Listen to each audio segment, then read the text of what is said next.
This is Bottom of the Bill. And this is something that young musicians need to hear. I had the worst habit of whenever anybody would give me a compliment I know this is going, after a performance, I would like immediately shit on that. I'd be like, "No, dude, no, it wasn't. Man, it wasn't very good, man. Nah, I was hacking it." You know, when people compliment you and people like what you do, just say thank you. Yep. Yeah.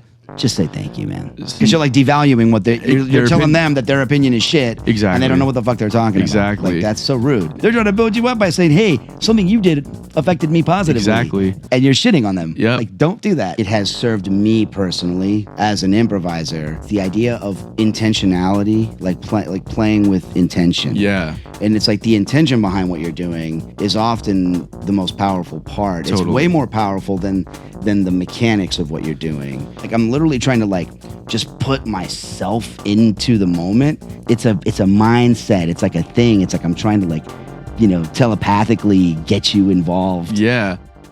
I'm just gonna raw dog life. Fuck coffee. That boy.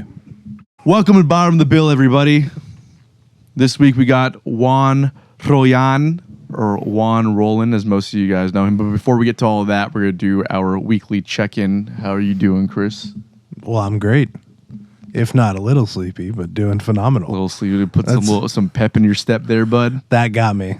That was the little bit of lemon zest to life I needed right there to really just take my day to another level. What have you been doing this week? Got you so tired? I've been doing some office work. That is, you go right ahead. Sorry, guys. I'm knock trying that out. to, like, sorry, the mic stand is in a wonky place. I'm just trying to adjust. That's good. There you go. Anyways. You comfy? You good over there? I think I'm good, yeah. Was doing some office work for the Florida Theater and all the theaters in Florida. So basically just working with booking agents trying to get artists into venues. Met some cool artist reps and got some cool behind the scenes, but that was a long 3 days of just kind of admin business work. So you sit there and listen to them pitch you ideas? Essentially, shows. yeah. And just kind of help facilitate the whole thing, like at least bits and pieces of it. But yeah, get their 15-minute sizzle pitch and watch everyone kind of take their notes and figure out. I mean, it was everyone from like the Guess Who and Ludacris to, 45 Elvis impersonators. It was, it was a lot. It was a range. Some dance stuff, some really prepared people, some really unprepared people. Just like any music scene, it was just at this level too. I was like, I know all of you guys. I recognize all of this. So I was doing that on top of, and I had like a multi-screen setup, kind of like I got here. I had two screens and then my laptop. So like the Zoom meeting's going over here. I'm checking in. I'm like, all right, they're good. Cool. So like, let me do some podcast stuff over here. And like, okay, they're back. Oh, they're looking at me. Cool. What's going on? Oh, it's muted. Great. I'll fix that. And, cool. I'll go practice this. Oh boy. So, this is just juggling. It was fun. Nice. That's pretty much the big thing. And then, prepping for this weekend of gigs that's coming up for us now and for you guys has just happened. Was getting ready for all that. Three unique bands over the weekend, each of them with their own in-depth set. Not just three fill-in gigs here and there. So each group's got their own chunk going on. We got the gig with Jeremy King and KP and Hamby tonight, FinFest tomorrow, and then 2 gigs with Madison Hughes, getting ready for the Underbelly show. So just shedding a lot and just making sure I have all this music down. It's 3 nights of music condensed into my brain in 1 week is about where I want to draw the line. Yep. Yeah, for sure. But yeah, that's what my week's looking at. Relatively chill overall. Who are you playing FinFest with? Kalani Rose and the Vibe. Word. Playing bass. We got a horn section and everything. Ran the rehearsals for that, and those guys came in and just played everything like they played on the record, and it was very, very sharp, very snappy. All the guys from Bold City Classics, they did awesome. So it's gonna be a fun set. Nice, man. That's awesome. What about you? What you been getting into? I stopped drinking caffeine this week. So Because I was having some weirdness going on, so my aunt recommended that I stop drinking caffeine and see how that goes.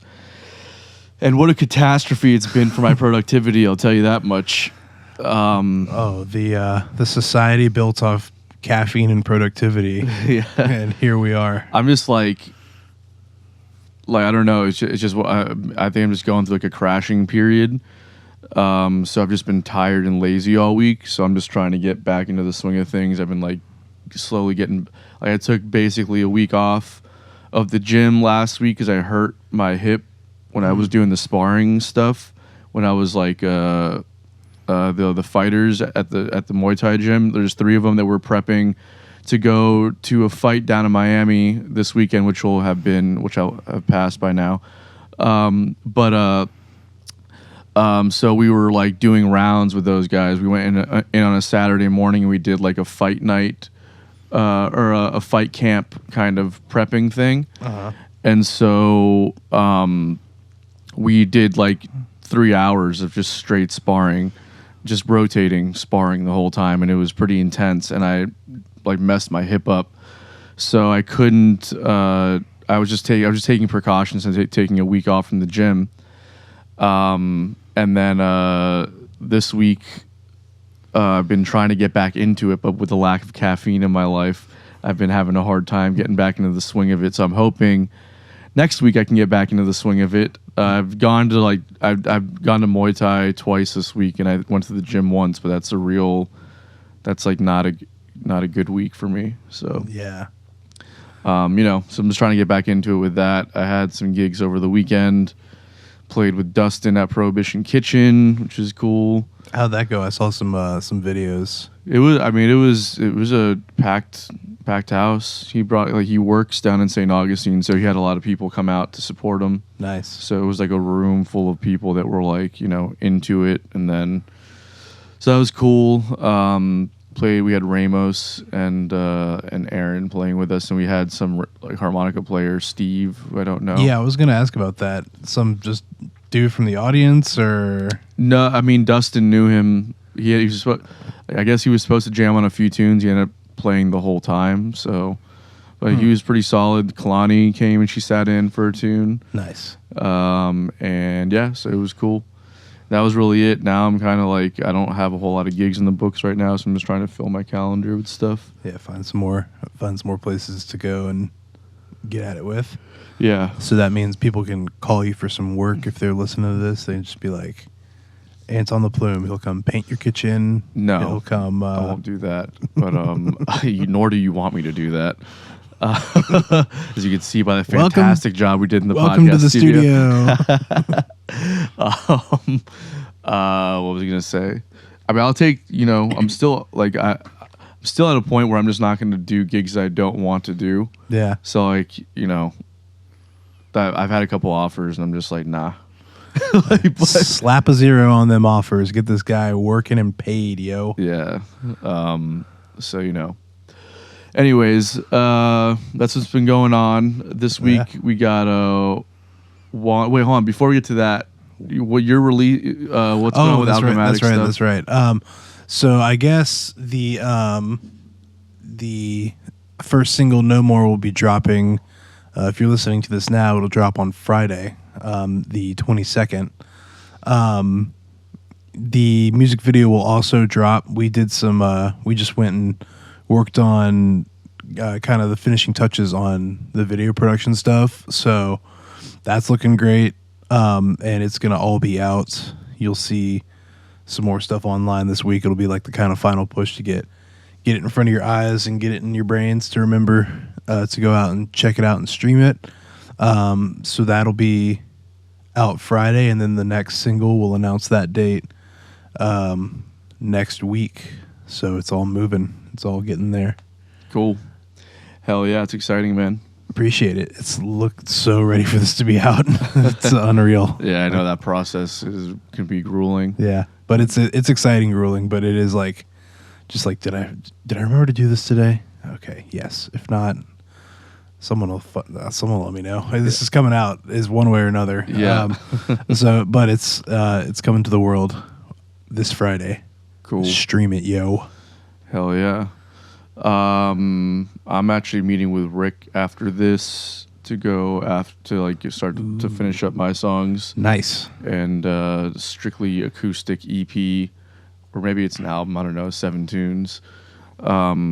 With some video stuff, so I gotta start going through. Jay just uploaded a bunch of behind the scenes stuff. I gotta start sifting through all that. Mm-hmm. So lots of exciting stuff going on here. Bottom of the bill. Our camp is making tunes.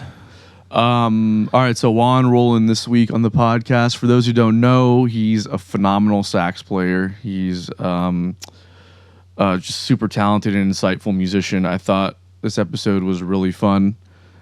Chris was virtually in a different zone, so he was for about 2/3 of it. Yeah, well, until like the end of it when we did the unpopular opinions and stuff. You say end, but it's like an hour and 15 of unpopular opinions this week. Oh, it is. Yeah, Because we really kept get going, into it because we kept going on the conversation after too. I really tweaked some buttons on these. Really got you going. What else is new? But I thought it was more of the reason why I was saying that is just because I think Juan and I were so like locked in that there was just like, the flow was just there. There was almost like no room to like interject. Sometimes I look over at you when I'm having like a hard time. I'm like, yeah, so Chris, what do you think? And that didn't happen. The socio and economic problems of China are crazy now, guys. So you want to talk about it? And there was none of that. There was no room for China in this one. Yeah. Okay. Anyways, so it was a really good podcast. So, but he's promoting his Love Supreme tribute at Blue Jay this Friday. So after you listen to Alchematic's new single, you should go and get tickets to go see the Love Supreme show at Blue Jay. Saturday. You can stream while you buy your tickets at bluejay.com, bluejayjax.com. And then our single will carry you over to the Blue Jay to go listen to some Coltrane. Yeah. I'm on his birthday. I think I'm going to go to that. I don't think I have anything going on Saturday. Oh no, it's Aaron's wedding, so I can't go to that. Oh yeah. But everyone who's not going to be at Aaron's wedding should for sure go see Juan crush Love Supreme. Do you remember who's all in the band? I don't know if it's the exact lineup he used last time. I want to say it's Stefan, Stan, and maybe Jonah. I apologize if that's not it. Well, I'm sure he mentions it in the episodes. That's right. And so you can find out there. Again, get your tickets at bluejayjax.com. And we have new merchandise coming out as well. Jay just made some cool additions to the store, which is going to be linked in the description below. Make sure you like, subscribe, all that good stuff, share, tell all your friends about it. We're trying to get the word out about this podcast. Help us do it. Any help goes such a long way. You have no idea. And buy some merchandise and help make us some money. We'd greatly appreciate it. And if this is your first time streaming and tuning in, go check out some of the older episodes and see what you think. Yeah.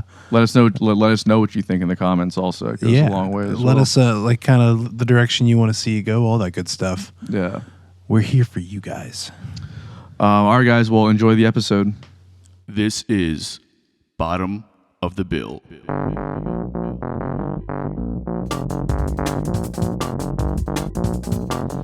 Does that work for you there? Is that cool? Yeah, whatever's comfortable for you. Is that Sweet. good? Perfect. Cool. Yeah. So yes, I did grow up in Miami. My dad's Cuban. My mom is American. Okay. It's complicated, but we moved to Broward County when I was very young. At the time, like now, Broward is just as Latin as Miami in a lot of ways, but at the time it was not. And so when I was a kid growing up, everyone spoke English in elementary school. So I didn't want to speak Spanish. So Spanish was my first language. Yeah. And then my dad kept trying to push it. And then I rejected his. I just wouldn't respond to him if he spoke to me in Spanish. And then we used to have like Noche Buena and all that stuff with all my extended family, which stopped when my parents got like married, or when they were like, the more my mom wanted to start her own traditions, and we stopped going to all the Cuban family stuff. And so my access to my abuela and abuelo was like, not as much. The influence wasn't as much there anymore. Gotcha. So over time, I just kind of lost it. Now, fast forward to high school. Yeah. Okay. Everybody at my high school, I mean, the vast majority were Puerto Rican and Dominicans from New York. Okay. Or, Cubans. And then I instantly regretted not speaking Spanish, because all the girls spoke Spanish and all the guys were speaking Spanish. And if you wanted to run game, you had to speak Spanish, and like everyone's having conversations around you, and you're just like, not only do you feel excluded because you don't fully comprehend what's going on, but you're also firmly aware of the fact that you're Cuban, and Right. you don't have, now you've lost that card. So like, what's wrong with you? Yeah. Like what? And then I started working at Sam Ash in Miami, Okay. Miami Gardens, and I worked in sales my second year there. So I started picking up a little bit more. But bro, can I tell you how many sales I lost out on because you couldn't. Because I couldn't. And even if they could speak English, just because I was Cuban and couldn't speak Spanish, they were like, find me somebody else. In English, wow. they would tell me that. Yeah. I'm just like, dude, are you serious? Yeah. So yeah, I'm very, very much ashamed of the fact that I don't have a firm grasp on the language.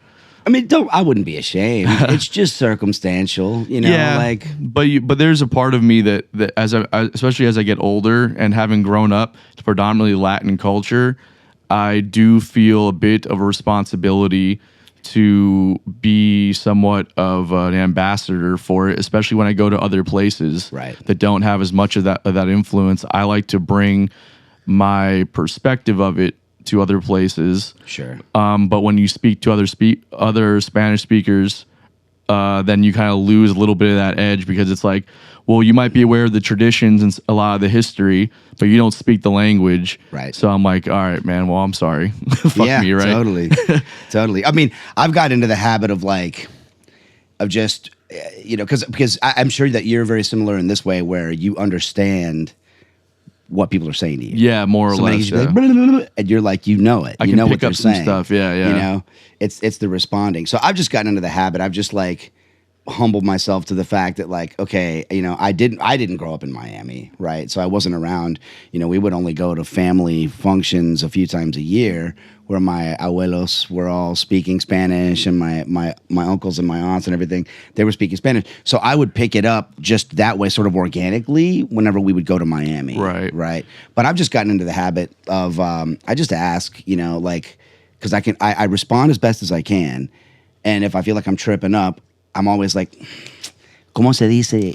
I'm like, and they always help me out, Yeah. and that I feel like that helps, because it's like, I'm not a Spanish scholar.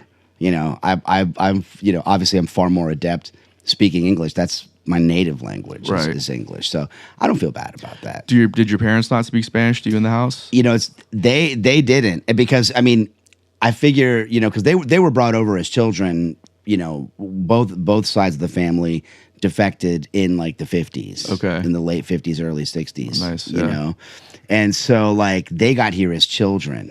So they had to adapt and learn.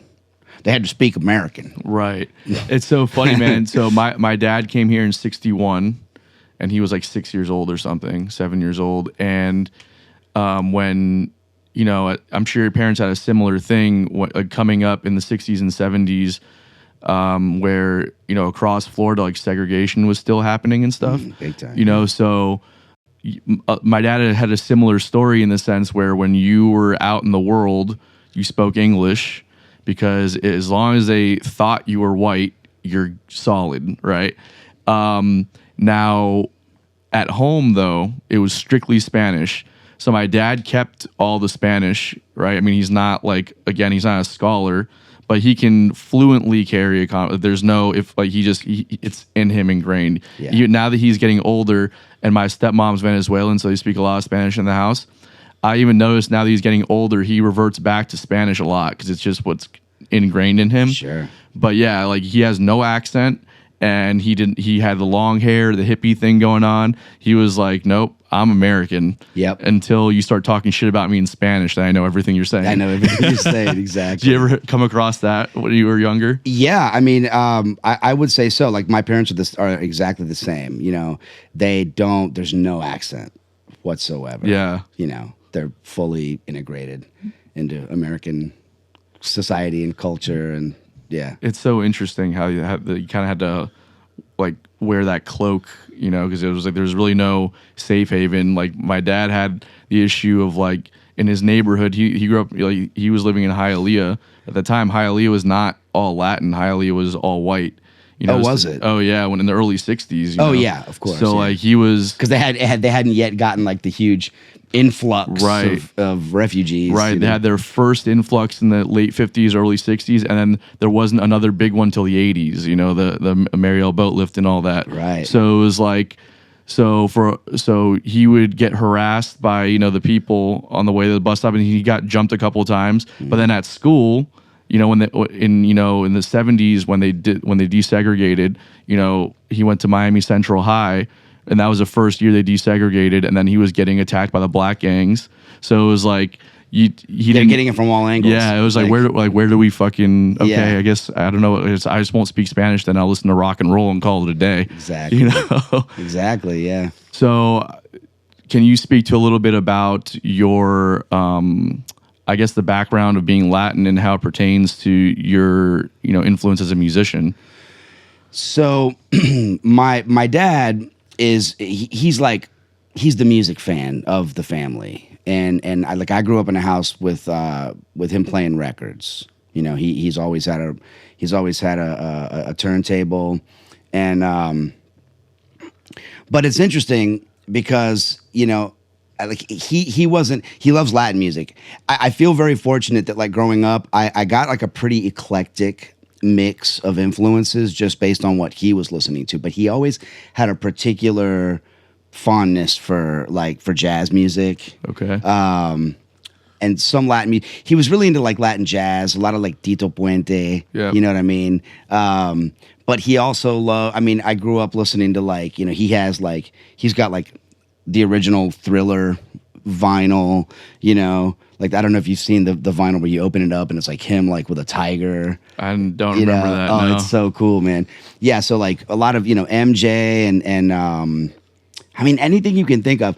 But he was particularly interested in, it was either Latin music, not a lot of Latin music. Like I said, Tito Puente is the one that sticks out the most because he has a bunch of Tito Puente records.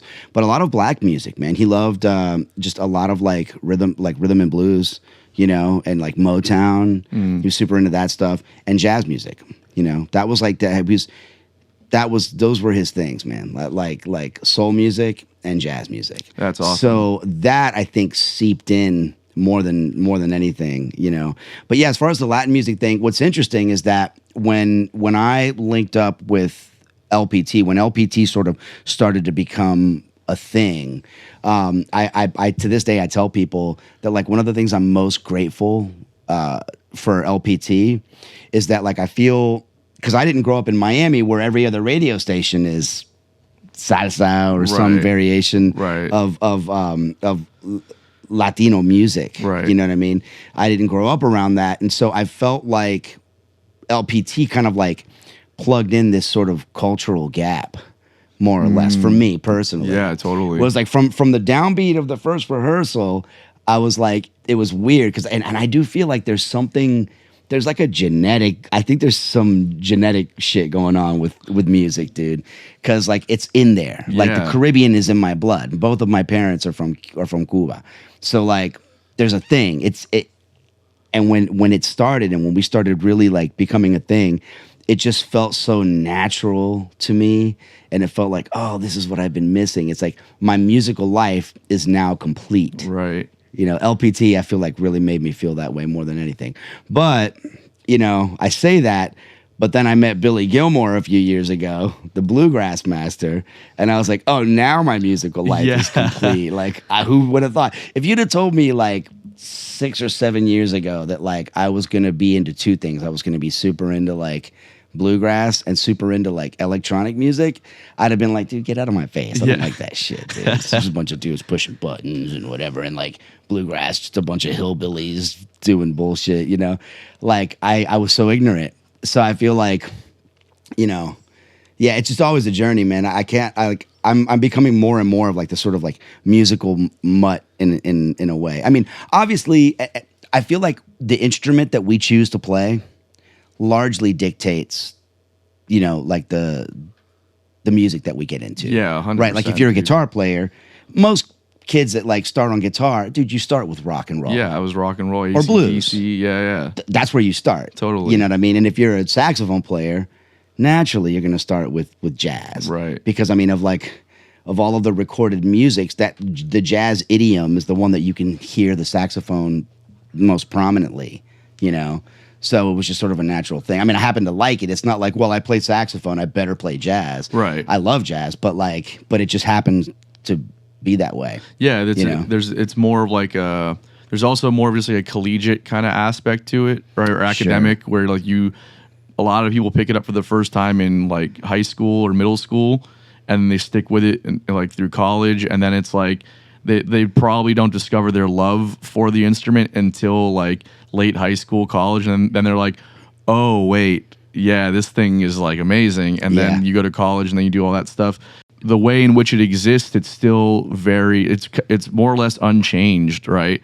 Like the guitar goes through this evolution over the last 100 years from like acoustic, then you have electric, and then you have what we know to be like the electric guitar today, where these new like ways to express yourself started becoming available, and it was like, and a lot of these guys that were expressing themselves had no background, you know, in schooling or education. Sure. And it was just like the streets. Yeah, exactly. Yeah. And then you get a lot of like, you know, so I don't know. I think there's a lot there as well with like, you know, the background, the history of like, you know, how the instruments came to be, you know. Totally. But like, and to your point about like your like being into different styles of music, I think as a true musician or creator or artist in general, what fuels that, I think, is a curiosity beyond anything else. So like, you know, the more you're exposed to different things, and as a player, you play different things, it's like that fulfillment that you get from playing something like bluegrass that you never thought you would get into, especially as untraditional as it is for a sax player. Exactly. You know, but like once you find your kind of pocket in there and you do your thing, you're like, oh man, this is amazing. This works and it's cool. Because it's that curiosity of like figuring it out. It's like, well, how do I do this? And then when you figure it out, it's this conquered territory now. Totally. And you have a whole new respect for it, especially when you understand how it works, right? Well, I don't know that I ever feel like it's conquered territory. I don't personally feel like I've conquered shit. Yeah. In fact, you know, what I love the most about music is that like the more you learn, the more experience that we gain, and the more that we learn as musicians, I feel like the more is revealed to us that we don't know. Yeah, it's totally. like there's no like ceiling. You know what I mean? Totally. For like for a person's like virtuosity or your knowledge base or your experience. It's like, that's why I think the most humble attitude that any of us could have as musicians is like, dude, I am a lifelong student of this. Definitely. Period. Definitely. And I can become 90 years old and still, I probably won't feel like I know shit when I'm 90. Right. You see what I'm saying? Yeah, like, totally. So that's one of the things I love about it the most, is that it's this sort of like infinite progression, this infinite growth. Yeah, man. You know? I'm constantly humbled by the world of jazz, because I don't come from that world at all. And as much as I've tried to dip my toes in it, I can't seem to get a firm understanding of it, right? Probably because I don't listen to as much of it as I should. But it's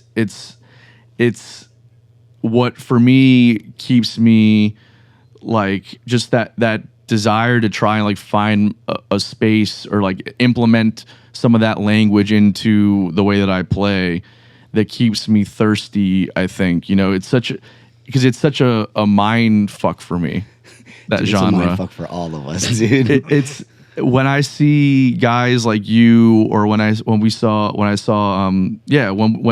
Taylor play the other night, when I see that kind of stuff, I'm like, you guys just get up there and you call the tunes and you just know them and you play them. And there's not, in the same way that I would go and play like Last Dance with Mary Jane, right? Sure. It's that under your fingers and in your head. There's not a part of you that feels insecure about playing those tunes.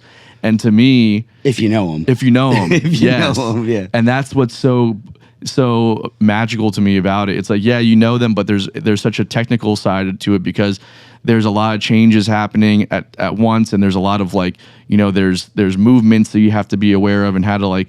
So and for me, like my brain gets jumbled when I start to try and think about it that way, and then I can't perform. You know, I feel you. Personally, I feel very, very fortunate. And this is like a rep Jacksonville moment. I feel like one of the coolest things about our city, and I feel like it's one of the like best kept national secrets in some ways, is that music education in Jacksonville is like top class. Yeah. At least it was. It was for me coming up. Like, I mean, I graduated high school in '96 from Douglas Anderson. But even when I graduated from Douglas Anderson, of course, you know, it's the Magnet Arts program, and it's, you know, like if you're like a little music nerd, that's where you want to go, right? But there were a handful of like high school programs, like I know Wolfson, I know St. Augustine High, I think Fletcher. There were a handful of high schools that had really great programs, like great marching bands, great symphonic bands. A handful of them had actually really solid jazz bands too. And so, you know, I feel like Jacksonville is like this magical place. It's like it's an amazing place to learn how to play music. Yeah, definitely. Because like music education is wonderful here. Yeah. And I feel really fortunate that I just, all props to any of my like former educators, like my past teachers, all of them, because you know, when you listen to like a jazz record, it is a mind fuck. You're like, oh my God, it's like wizardry. Like, how do you do this? But you get an educator who just knows how to like deconstruct everything. It's like, no, it's not as hard as you think. We're gonna start here, right? You know, and I've like adapted, you know, kind of like my own sort of system of that, where for me, everything is derived from the major scale in Western music, right? Everything, like harmony is super advanced. Right, and sometimes it's like it's mind-boggling and it's dizzying and it's headache-inducing often, but you can still just simplify. There's so many things you can simplify, you know, and it all comes back full circle to the major scale. Right, and if you know your major scales well, then like that's the foundation, and anything else that you do is derived. I mean, even the minor, right, is derived from the major, right? So it's like. Just, I was very fortunate, man, that I had great teachers. You know, UNF, I mean, my first great teacher was a student at UNF when I was in high school, and he was a student of the great Bunky Green, right? And so, you know, it's just like this, it's this oral tradition that's passed down, you know, and it's like anything else, man, like, you know, we can't speak or form sentences or write, you know, paragraph structure, any of that without knowing the alphabet. Yeah. Right? So it's like, it's a system, you know, like you start here and you slowly develop to get here. Right. And then once you get here, you're like, there's a whole nother place to get. And it's like, so that's why I say, like, being a lifelong student, it's like, we're all just learning. And I know, and I appreciate you saying that, like, you hear guys like me or whatever do it. It's like, man, we feel the same way. We're like, we're always clamoring for this like thing, you know, for this perfection. Right. It's the pursuit of that makes it interesting. I don't know. I love it, but I love all types of music. And it's like you said, that curiosity of like, how do we get frequencies to mesh in a beautiful way that, like, you know, that whole metaphysical thing where it's like, how can you like hit a thing or pluck a string or blow through a pipe in such a way that like when those frequencies hit people's ears, you know, it like invokes like emotion and like totally gives people goosebumps. Like, that's heavy, man. What is that? Totally. Like, what is that? You totally. know? And it's pretty magical. It's amazing, man. And then to think about like just something as simple as where you place a beat, right? That can that can totally shift the genre that you're playing, right? Like, you know, you talk about like the close cousins of like a shuffle and a swing, right? And then, but like those are very different approaches, but they're just like, you're talking about just like little nuanced just moving changes. that one thing. Right. It's all based off that triplet, but just where you're like, what part of it are you emphasizing? Totally. And that changes the entire genre of music that you're playing. And then it's like, and to think, well, now then you get like, you know, further than that, you get like pop music and you get Southern rock and you get like, you know, like gypsy jazz or like all these different genres of music that start to emerge. And it's like, and like, how do you then like service that music, right? When you go into those scenarios. And that's what I'm always trying to do. And that's why I find myself getting overwhelmed, I think, because I'm like, having not had that like, you know, structured background in music, I've always been like pulling a little bit from everywhere and then never fully becoming good at one thing. I just try and find your voice in that particular thing. And then you get like jumbled, right? So it's like there's times where I can be like, I can sit in like a funk situation. I'm like, okay, this feels good. But then like maybe I start to think about like, well, maybe you can try this over that. And then like, I don't know. There's just like that curiosity I feel like can sometimes do you a disservice if you don't have like the discipline to focus on like one thing. Totally. Right? Do you ever feel that? Yeah. I mean, and as I've gotten older, I feel like part of the aging process as a musician is learning to play less. Yeah. Is learning to like not be so about myself in the moment. Right. And instead take a moment to stop playing, listen to what's going on around you, reset, and then jump back into the groove, which you're creating as a unit. Right. So but I totally get what you're saying. It's like, well,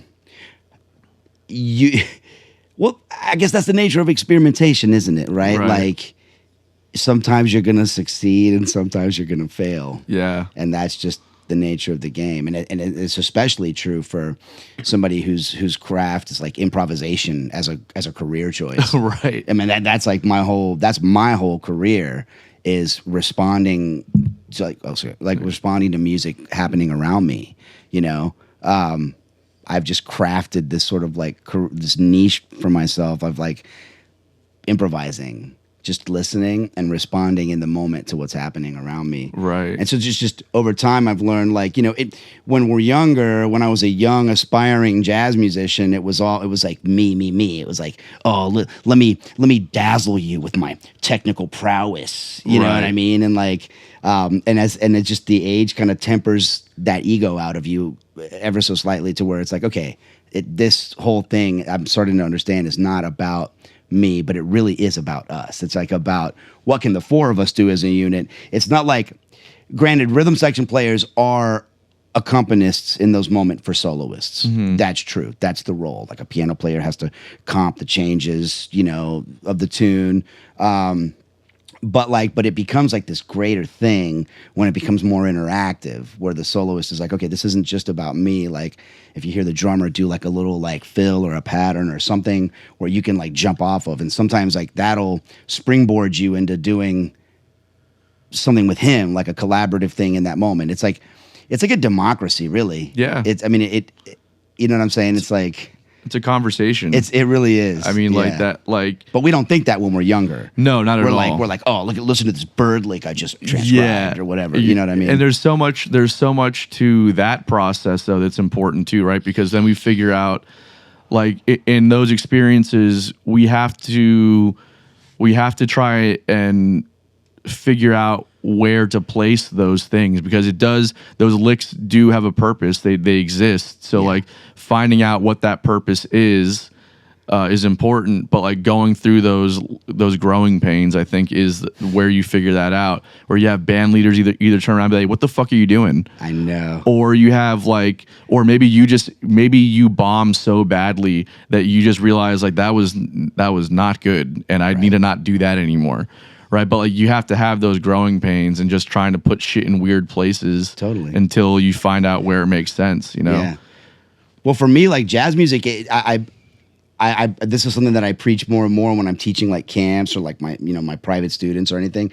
Is like I like to say like I love one of the things I love the most about jazz is like it really is like the perfect parallel or metaphor for life, really. Yeah. For the human experience, in the sense that, you know, like in theory, I mean, we would hope that we would all be this way, but you know, from the moment of birth to where we currently are at, it's like this process, I think, of refinement, where we're learning to, in every moment, we're learning to try at least to make better decisions. Right. And jazz is no different. It's like this huge process of like, you just learn to make better decisions. Yeah, man. The You know what I judgment mean? calls. But you have to make like a lot of shitty decisions and pay the price for them. Yeah. Before you're like, okay, before like the next time that you encounter that situation where you're like, okay, let me choose to do this differently. Like, and that applies to just us as people. Like, we become, I think, like I said, in theory, it should be this way. We'll become more patient in our like interpersonal, you know, relationships and things like that. And I feel like it's just, jazz is that way. And not just jazz, I mean, just music in general. Sure. Right. I You mean, know, it's like a lifelong process of learning to make better choices, man. Yeah. You And the concept of, you know, in any style of music, I guess, but really where I think it becomes obvious are like certain aspects of classical music and in jazz, like this idea of tension and release. Like, this is life. This is like, you don't have life without friction, right? Like, that's literally what creates the thing. So in music, when you have that, you know, that concept, it really, like, it works. There's a positive response from it from the listener. Like, they get something out of it, you know. And then furthermore, in how you know, being patient with what you have to say in the context of music and relating that into your everyday life, you know, when you're having a conversation with people, understanding how to listen to what they're saying and take a breath and then respond accordingly, right? But if you're sitting there saying, well, I don't like X, Y, and Z, and then the person goes like, well, you know, I just think drinking water is good. Like, wait, what? we're not having the same conversation here, right? So it's like, I think that there are principles there that, you know, if you don't understand music, and this, you don't have to have a education per se, but even people that love music, I think that intuitively understand this. I think that this can translate, you know, into everyday life. But people that have no affinity for it or that don't think about it, I think lack those maybe interpersonal skills. Because if art imitates life, right, then the only way to, I think, understand it objectively is to consume art. Right? I think you're right. Like, I mean, I can't, it's just in any other scenario, you think about like, where do we learn, like it's nearly impossible to see how something is operating when you're in the midst of the thing. It's not till after the fact that you understand what went wrong and, you know, how do we change that. But maybe if we can understand how music works and how art works in context, we can take those principles and use it as foresight for life, right? Yeah, totally. So, I don't know. I think it starts as a kid. It has to. I think it starts young. Like, your parents either expose you to good shit or they don't. And I feel like that's where it starts, man. You know? Totally. And that's why, like, I don't know. How was it for you growing up? Were your folks into music? Did they like listening to music? My dad's a musician, and he's a bass player and has been playing in bands since he was in, you know, middle school, and still gigs around town. A lot of his friends went out to LA and become wildly successful. So I was exposed to a lot of industry stuff and understanding of that kind of stuff at a young age. These are people that were like at my birthday parties growing up. And so like music was just always around. I'd go see my dad playing shows, but it was all like, you know, it was rock and roll music and it was pop music. And it was, you know, like we grew up listening to, I mean, the Beatles are still my favorite band to this day. Led Zeppelin. But then it was also a lot of like Bob Marley, and then it was, you know, the Police and Sting, and, you know, a lot. So there was a lot of exposure to pop music in my household. But it wasn't until much later that I got introduced to like jazz and funk. It's not that my dad wasn't like aware of that stuff; it just wasn't really what he was listening to, you know. Totally. So But yeah, and for me, when I was younger, it was all about the lyrics. You know, like lyrics to me spoke.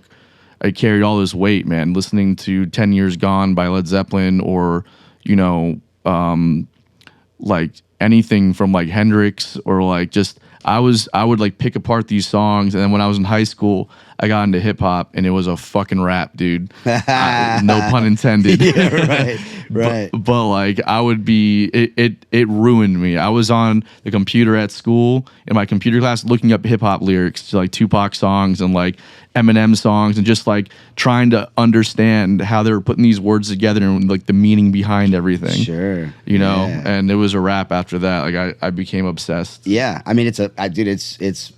I love it.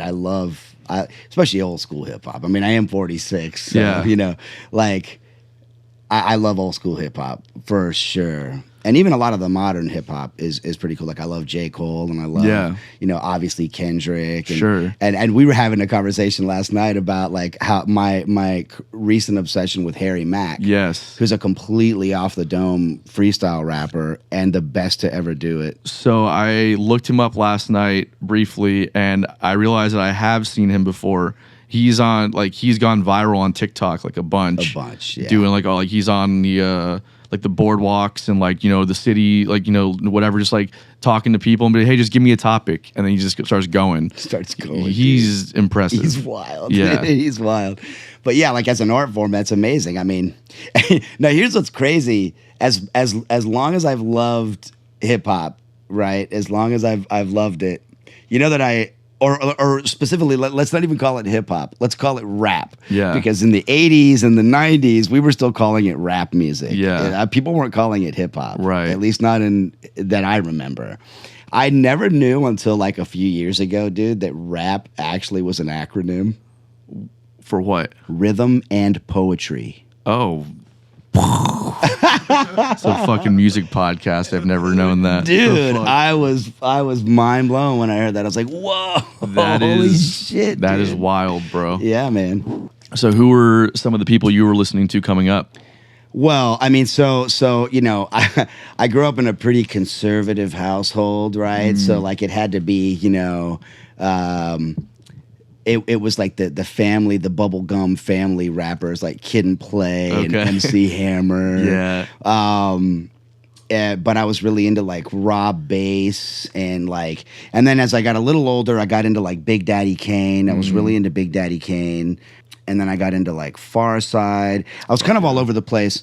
And then like the New York rappers, like when Tribe came about, like I really loved Tribe. I love that whole aesthetic because, you know, they sample a lot of like classic jazz records. Oh yeah. You know? So yeah, it's but I didn't go as far back as, well, you know, no, that's not true. Actually, I did from a flea market because, you know, you used to be able to go to a flea market. I grew up in my early years. I grew up in Charlotte, North Carolina. Oh, fuck yeah. I love Charlotte. I love Charlotte, man. But we would go to like, I remember vaguely like my parents or my mom would love going to this like flea market. And there was like a dude who used to sell like bootlegs, you know, like bootleg tapes, you know, cassette tapes. And I remember just out of curiosity, because I liked the name. It was such a bizarre name. Africa Bombada. Oh, yeah. And the Soul Sonic Force. Yeah. I had like a bootleg of that. And I remember like as a kid being like, whoa, this is cool shit, you know? So yeah, I mean, it kind of runs the gamut. It's like, there's a lot of people that I'm not even, like MC Light. I really loved MC Light. There's so many, dude. It's like, I love it. Yeah. You know, I love it. There's something about it when you discover it, I think, you know, because like my family was kind of the same. Like it wasn't like super like old school conservative or anything, but it was like, you know, like, you know, my dad, by the time hip hop became like in the mainstream, my dad was already like, you know, in his mid 30s going on 40s. And so for him, he was like, "What it now?" You know. Yeah. I think I've kind of changed. I've pushed it on him so hard by this point where I think he's got a different respect for it now. But you know, when I discovered it, I was resistant at first. You know, like growing up in the '90s and early 2000s, there's especially like I still to this day am not a huge fan of like 90s R&B and stuff. It's just I love 90s R&B. I get it, man. I get it. There's so much. Brian McKnight and all that. I just saw him last year at the Florida Theater. Love that stuff, man. Yeah, I get it. Jodeci. Yeah, it just I was resistant to so much of it for so long because of that influence from my parents. Yeah, and then like I think the peer pressure got to me in like late middle school, high school, and growing up in South Florida, you really can't ignore it. Hip hop is just in the culture there, So I got exposed to all this stuff. It changed my life, man. I was like, damn, this is like legit. This is cool. And to me, I think that lyrically, it's hard to match. If you're into lyrics, there's a world of hip hop that is like super conscious and like gets really deep, and and nothing really compares to it. It's hard to do what you can do in hip hop, in rock and roll, or in other genres where it's there's much more space, or there's less space to play with just because of the instrumentation. Whereas hip hop, everything serves the lyrics, really, Yeah. So if you don't have that, to me, and I know there's a lot of schools of thoughts on this, right? Hip hop is a incredibly diverse and ever changing genre of music. But as far as I'm concerned, and my understanding is, if you don't have the lyrics, I don't know what we're doing here. Yeah. So this is where like cue electronic music. Yeah, because I can actually like just listen to like a groovy sample. Okay, let me without lyrics. Yes, let me rephrase. Just vibe to it. Let me rephrase what I'm saying. Right, I mean that if you're rapping, and you're not a lyricist, right? If you're just talking shit or just like saying. I'm not one for club bangers. All right, it's just you're just saying things, and I don't really care. Right. In that context, that's what I mean. If we're not really focusing on the lyrics, what are we doing? That being said, I can get down some Jay Dilla like no problem. You know what I mean? I love that lo-fi hip hop shit. Yeah. So yeah, for sure. Where it's like the absence of lyrics. That's fine. Where it's just the construction of the groove. All right, guys, this episode's brought to you by Best Buds CBD Store. If you're like me, maybe THC isn't always the right high for you, or maybe the legal status of THC has you a bit hesitant to indulge. So at Best Buds CBD Store, they have an array of CBD and Delta 8 THC products. These guys truly care about their service, so everything is meticulously sourced and prepared to deliver a top-notch product and experience. If you head to their website, you'll find all kinds of educational information regarding Delta THC and CBD. Not to mention, if you use promo code BotBPod, that's BOTB pod, you'll save 10% on your order. This is not a one-time deal. If you use promo code BotBPod, every time you place an order with Best Buds, it will give you 10% off. That's in perpetuity, forever. So head over to bestbudscbdstore.com and start saving on all of your CBD and Delta 8 products. Enjoy, guys. Yeah. It's funny because you were talking earlier about it, like how you grew up and you really love lyrics, right? And you grew up listening. I always had maybe it's a broken part of my mind. I don't know. It's just naturally where my mind goes and how I listen to music. I was the exact opposite. Right. I've never been like officially diagnosed with ADD, but I'm 100% sure that like I've got it hardcore. Yeah. And one of the ways that I feel like that manifested growing up was that I never heard the lyrics. I listened right past words and honed on the music behind the words. And I think maybe that's a reason why I love jazz music so much. It's because it's the absence. Not that I love jazz singers. Yeah. And I love the Great American Songbook and all of those standards that have beautiful lyrics. Like I love that stuff. And as I've gotten older, I appreciate those lyrics. But I still am listening to like, how's the bass player grooving, or like what's the drummer doing, or what are the chords there, or like I've always just heard past that. It was always like the beat and the groove is what always like ignited my sort of senses and made me want to like listen more. It's not until like if I find a song that I like the groove to, I will listen to it a lot because I love the groove that much. And over time, the lyrics then start to seep in. What's funny is that makes total sense coming from an improv background, right? as I started getting into jam bands and subsequently jazz, the emphasis became less on the lyrics for me, and I started to kind of depart from the world of hip hop a little bit, just because it became more about what you're talking about, like the groove and the conversation of solos and rhythm sections, and or just in the jam band world, which is, if it's done right, it's just this slow building of a concept where no one's soloing. We're just kind of on the spot improvising. This became the thing for me after a while. So now, and that's carried into everything. So if I listen to pop music now or listen to anything, my first go-to, even as a guitar player, I'm always listening to the bass line and the drummer. Yeah. And I'm like, what are they doing? And then I start to kind of build around that. And now the last thing that I listen to are the lyrics. So it's kind of flipped. Yeah. For you. So I totally get what you're saying. Yeah. But it was because of my introduction to improv style music that lyrics became a very secondary thing for me. Yeah. So it makes total sense, Yeah. I don't know what it is, man. I couldn't compute the words, but I could feel the groove. Yeah. And even to this day, man, I just love funky music, man. Yeah, As totally. much as I love jazz and the swing feel, nothing really gets me going more than just like a deep pocket. Yeah. A nasty groove. Then we can get into, what's been lovingly coined as Berkeley funk, where we have like Schofield and Mike Stern. Love that stuff, yeah. And these guys that have kind of like, maybe not as heavy or like as fat of a pocket, but they've definitely adopted a lot of the principles of funk and like these one chord vamps and like really just slowly built. And then, Schofield now, I mean, like the funk and jazz world is so intertwined nowadays. It's hard. Like it's almost like you need a background in jazz to play funk these days. Yeah. You know what I mean? Yeah. It's just, or maybe vice versa too. Yeah. Like you need a little bit of funk in your jazz, man, to make it more palatable for sure. yeah. You know what I'm saying? But you might be right. I mean, it is sort of like a natural sort of segue for like a young modern jazz musician. Like there's very, very few people who can have a sustainable career only in like the jazz idiom. But then we get into a deep thing where it's like, well, what does that mean?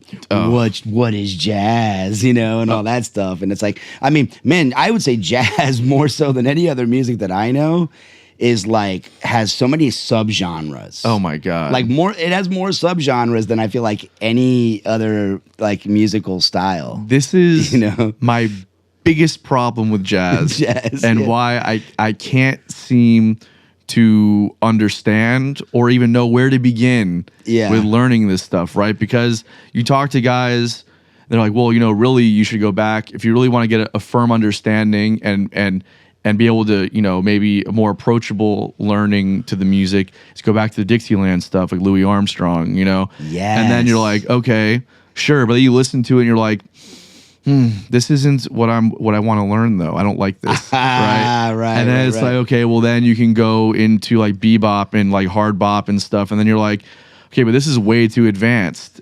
And then it's like, okay, well then we can go to like more of the modal stuff, right? Miles and all that. And you're like, okay, but this is also a little weird and out there. This isn't, I don't really know. So like you kind of need all the previous shit to understand the next world. Dude, oh my God. So really, you are a student of jazz without even knowing it, because that's exactly right. And I would say that, like, I don't fashion myself a jazz pedagogue in any capacity. I do teach some private lessons, and I've sort of like broken them into at least the way that my teachers taught me how to do it. But I think you're absolutely right. There's nothing more annoying to me. This is just purely subjective and it's just an opinion.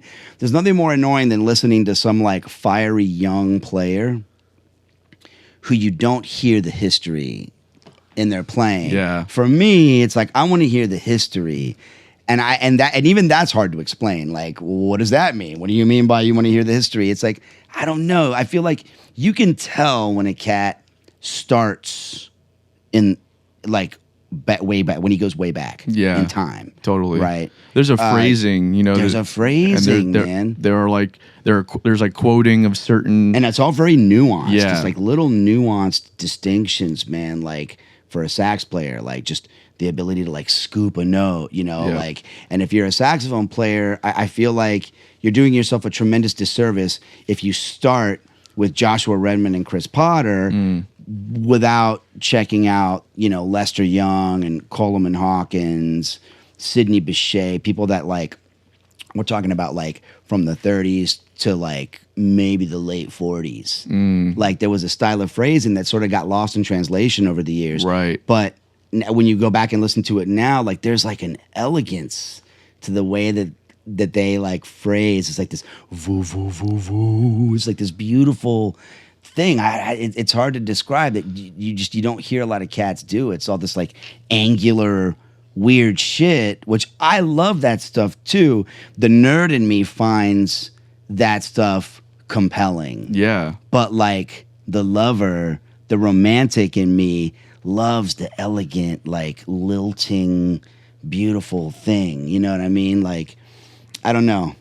Okay. Like don't young musicians don't just listen to modern guys. I know that it's hip and like they're the most relatable to, you know, the modern mind maybe, but like think about where those guys got their stuff from. And even those guys will I tell love you. Josh Redman and Chris Potter. If you had them on here, they'd probably tell you the same thing. Like Exactly. go check out Lester Young and Coleman just about Hawkins. to Don't say. listen to me. Right. Listen to these guys. You Right. know? And then beyond. It's, you know, we have there's a timeline. Like the cool thing about any of the genres of music that we like is there's actually a history. Yeah. And if you go back and you need to go back and see what it was like back then to really fully appreciate how it evolved to what it is now. Totally, Like man. you need to know that. There's an element, I think, of it becoming too heady, if that makes sense. Totally, yeah. Because like jazz is not a collegiate art form. Okay. Right. It's from the streets. Totally. It's a bastardization. Totally. Okay. And but it's not that anymore, right? It's become this super collegiate thing. You know, like there's an honoring of certain, you know, I don't know. There's people go into the school system and they come out and they all kind of sound the same until they've spent time in the real world and developed their own sound, right?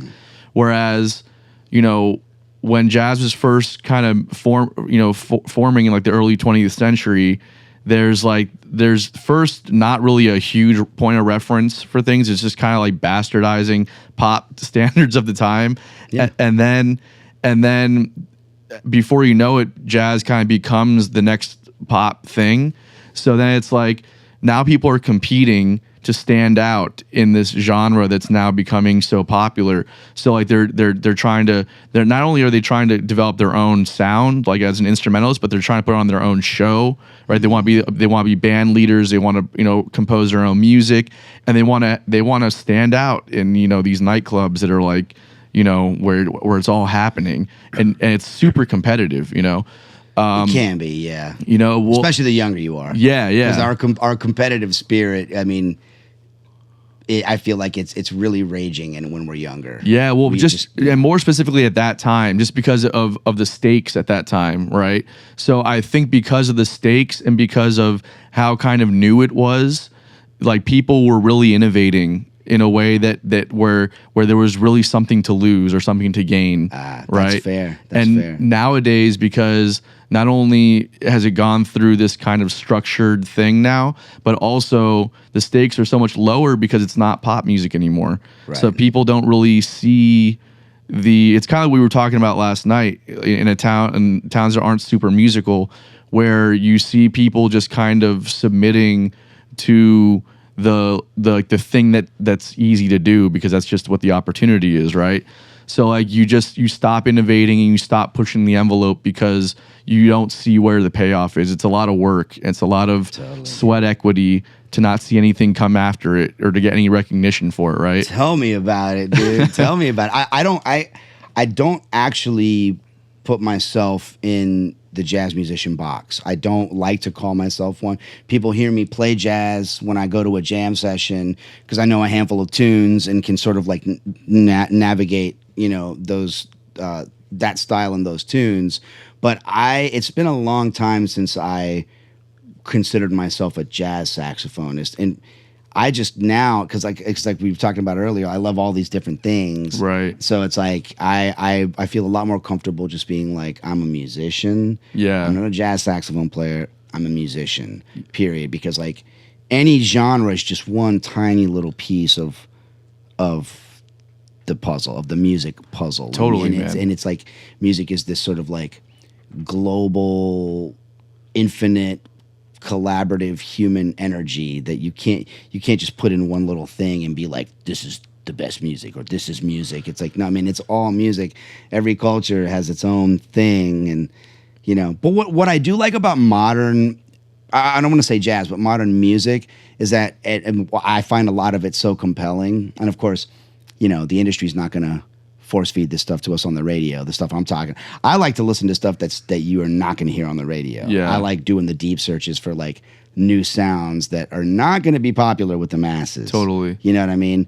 I like that stuff. But what I really do appreciate about like where music has come, because you hear a lot of older cats be like, oh, music is dying and music is ruined and all this shit. Dude. And it's like, man, no, dude. You just first of all, you got to know how to look for what you like. Right. Right. And you also have to be open to, you just have to have an open mind, just period. Totally. But what I love about modern music is that like it's getting more difficult to categorize music. And that, to me, a lot of people are annoyed by that. I love it. Yeah. I love it because now you're hearing little snippets of everything in one song. Right. There'll be a moment of like, quote, jazziness, or you'll hear like a very clear rock influence, or you'll hear like, like a Latin rhythm. You'll hear a clave in the background, and you're like, whoa, what? Oh, there's a clave there, but it's not. But this isn't salsa. This isn't Latin music. You know what I mean? And I love that. I love that it's just becoming this like melting. Music is a melting pot. It's to me. I'm of the same train of thought. I think that it's showing like how cultures are able, or the reality of cultures really mixing well, like this like there's not all this like pushback that we're being told happens, right? A lot of it's like, well, we look at the music, we can hear it, that the cultures we're getting along for the most part. We're open to each other, we're willing to collaborate, and that's why art again is so important. It's, if you want to look at the state of a culture, look at their art first, Yeah. And I think the only people that push back on this not being able to label something or fit it into a box are like the fucking suits that are trying to make money. Elliot, that's fine. They have a job to do, right? If I was in their position, and I do understand that argument, like, okay, if you're trying to market your band, you have to like know how to define yourself. That's fine. But like realistically, I always struggle with that because there's a business side that I do find interesting, that I do want to understand so I can navigate. But also there's like the artist side of me that's like, but that's really just bullshit, right? Because we're just trying to create these boxes so we can package something and sell it, right? And that's not how art's supposed to be. Yeah, it's not supposed to be a commodity. Right. Right? Right. And we do. I mean, that's our. So what do you think that is? I mean, I think that's just it all goes back to greed, man. Yeah. It's all greed, dude. But it really is. Like, it all comes back to that. It's like industry. Yeah. Right? It's like music is an industry. It's like if you're only going to like try to follow the rules of financial success by navigating an industry, then you have to play that game. And if you're going to play that game, then you have to pay attention to those things. Like, right. Okay, well, how am I going to categorize this? How am I going to convince people that this is something that they should dig? Right. And that, I'm not well suited for that. I try to be a musician that lives in the moment of creating music with other people. Yeah. You're like, that's my happy place. Totally. I don't care about if you can put what I do on the radio or not. I don't care about the fame of it. I don't care about any of that. Like, I really just care about the moment of creating energy with the musicians I'm with. 100%. That's the only thing that matters to me. 100%, man. And the only argument that I can make for the other perspective is that, like, for me, I find that a lot of my the limitations that I have as an artist or a creative person in general is finances, right? So if I'm in a scenario where I have endless resources and money at my disposal, then I can create in whatever capacity I want with whoever I want to do that with, right? So for me, that's why I always like try and find this balance of like, okay, business and music, because it's like I love being an artist. It's my favorite thing. If I could just wake up every day and just be that, of course. But because of the way that I want to do things, it's like it costs money to do those things. So I have to like figure out, okay, well, I need money people. So how do I talk to these people, right? And how do I get them to understand me? Well, you got to speak their language, right? So it's like those are the things I always kind of am at a crossroads with internally. Totally. Yeah, I've always had this weird, I mean, it totally explains why I'm fucking broke. But I've always had this weird like relationship with money. I don't like it. Yeah. I don't like the way that it makes people act. Yeah. I don't like how the pursuit of it makes people act. That's one of the things that really creates this sort of like crush the competition sort of spirit. And I understand that like competition is it's just a natural part of the human experience. If we see a person do a thing, not only do we want to do that thing, but we want to do it, quote, better than them. So I get it, but I've never considered myself to be an overly competitive person because I don't want to be that kind of person. When I was a kid, I trained in martial arts. I did taekwondo for like 12, 13 years. And in that time, my parents, I mean, you can't tell now, obviously, but like, in that time, like my parents would, we would go to like tournaments. And I'll never forget there was this one tournament that I went to where one of the kids, because I was there because I had a really lovely instructors. It was this couple that were lovely people, and they really instilled like good values of like respect. And like, I remember this one tournament where there was a kid who was just on the sidelines. Like, we're all like supposed to be sitting on the side, like just being cool, being chill, and this kid was just like punching his gloves together, like, poof, poof, poof. I can't wait to tear people a new asshole. Like, he just had this like energy about him. Like, he was just ready to crush the competition. I'll never forget that because I was just like, I was so turned off by that energy. Mm-hmm. I was like, man, we're just here to like have fun and like get a workout in with each other. And like, and I just remember being like, I don't ever want to be that way. I don't want to think that way about anybody in any moment. And sadly, like you were saying earlier about like the jazz music as it was forming, there always has been this element of like of a competitive nature. There's been like, the cutting sessions is what they used to call them, where it was like, and again, you're trying to like outdo the person. You're trying to like, if that person just dazzled people with their technical virtuosity, well shit, now I've got to do the same thing, but I got to do it better. Right. And I get that. And I get that competition breeds innovation. And I understand all of that. Like, but it's not for me.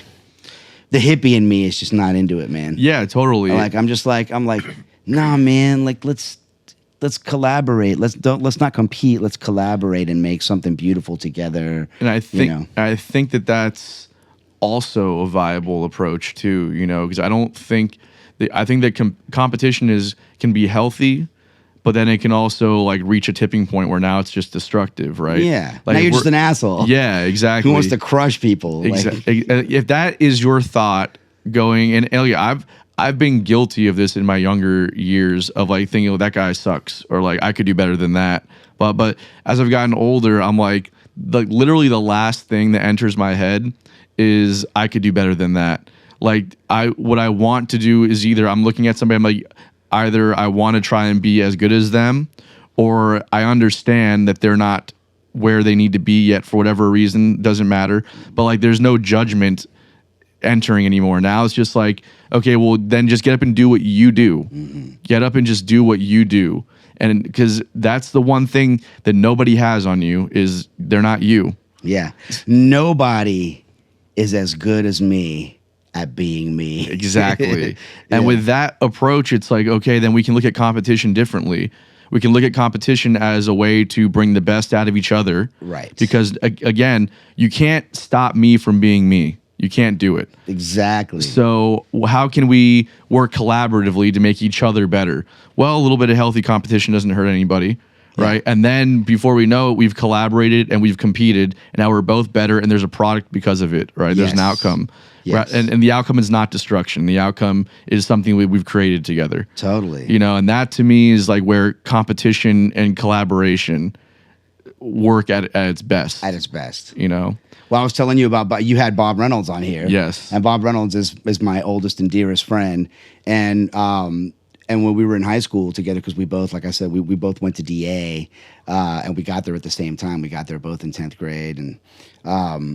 And of course, we were young hotheads, but we were also inseparable best friends. And the cool thing about that was that we were competing with each other, undoubtedly. Yeah. Especially in everybody else's mind. Sure. You know? But that spirit of friendly competition is what, is how we got. I think he would agree, I think, to this day, and I feel this way, is that those years where we were inseparable best friends in high school in the DA jazz band, those were the best and the quickest years of musical growth. I would say the most musical growth happened for both of us in those years. And we were largely there to do that for each other, because it would be like he'd play this cool shit, and I'd be like, oh, dude, what is that? I want to get that too. And I would do the same thing. And he'd be like, what is that? I want to get that too. So it was like this, we're trying to it was a little subtle, maybe not so subtle. There was an element of like, oh, dude, I have to pipe this guy. Yeah. Right, because that's what we used to call it. Like, oh, dude, you just got piped. Yeah. And if you got piped, it's because somebody outdid your thing.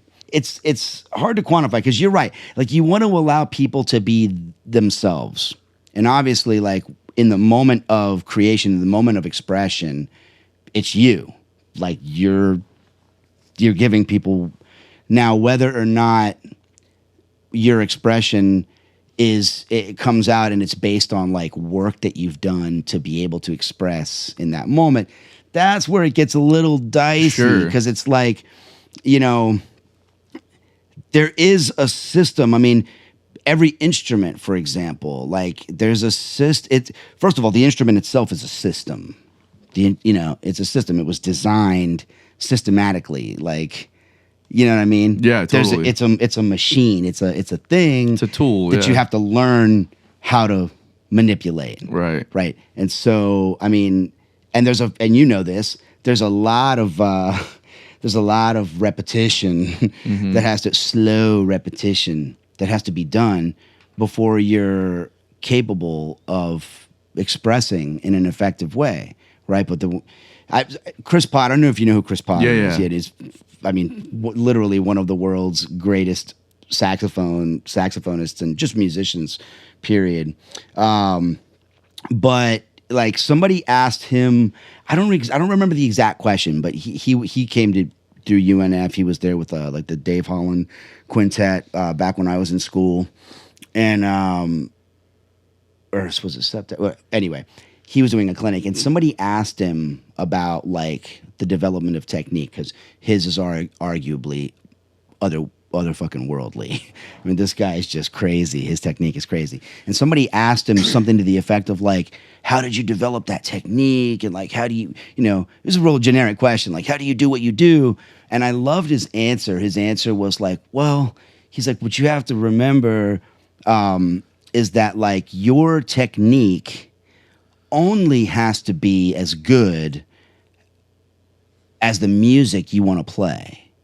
Like, it only has to be good enough to do what you want to do, right? And so that's where it's like, and I loved that. It was so like it was like parted the sky, like it, I don't know. It was really revelatory for me because I was like, wow, that makes perfect sense. Because we can actually like beat ourselves up and talk ourselves out of our own growth by putting our heroes on a pedestal as this unattainable thing. 100%. Right. And so like I look at Chris Potter now and it's like, well, I'm never going to be able to do what he does, but I've become okay with that because I'm not trying to necessarily play music like the way he does. Exactly. I want to play music the way that I do and be completely comfortable with that. This is something, I'm glad that you said that, because this is something that I have been trying to internally come to myself. I'm still fighting it. I know that that's where I have to get to,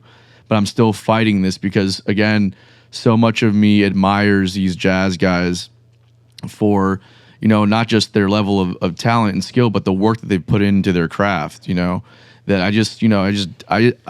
if I'm being 100% honest, I just didn't do the same work that they did. Sure. And I didn't have the same background or exposure to that music, So, so now I get to this point where it's like, okay, well, you don't have to do that, man. You don't I don't have that intrinsic love for that music to have to reach those things. I can like just be okay with doing what I truly love to do and express myself to my fullest capability with what I love to do, right?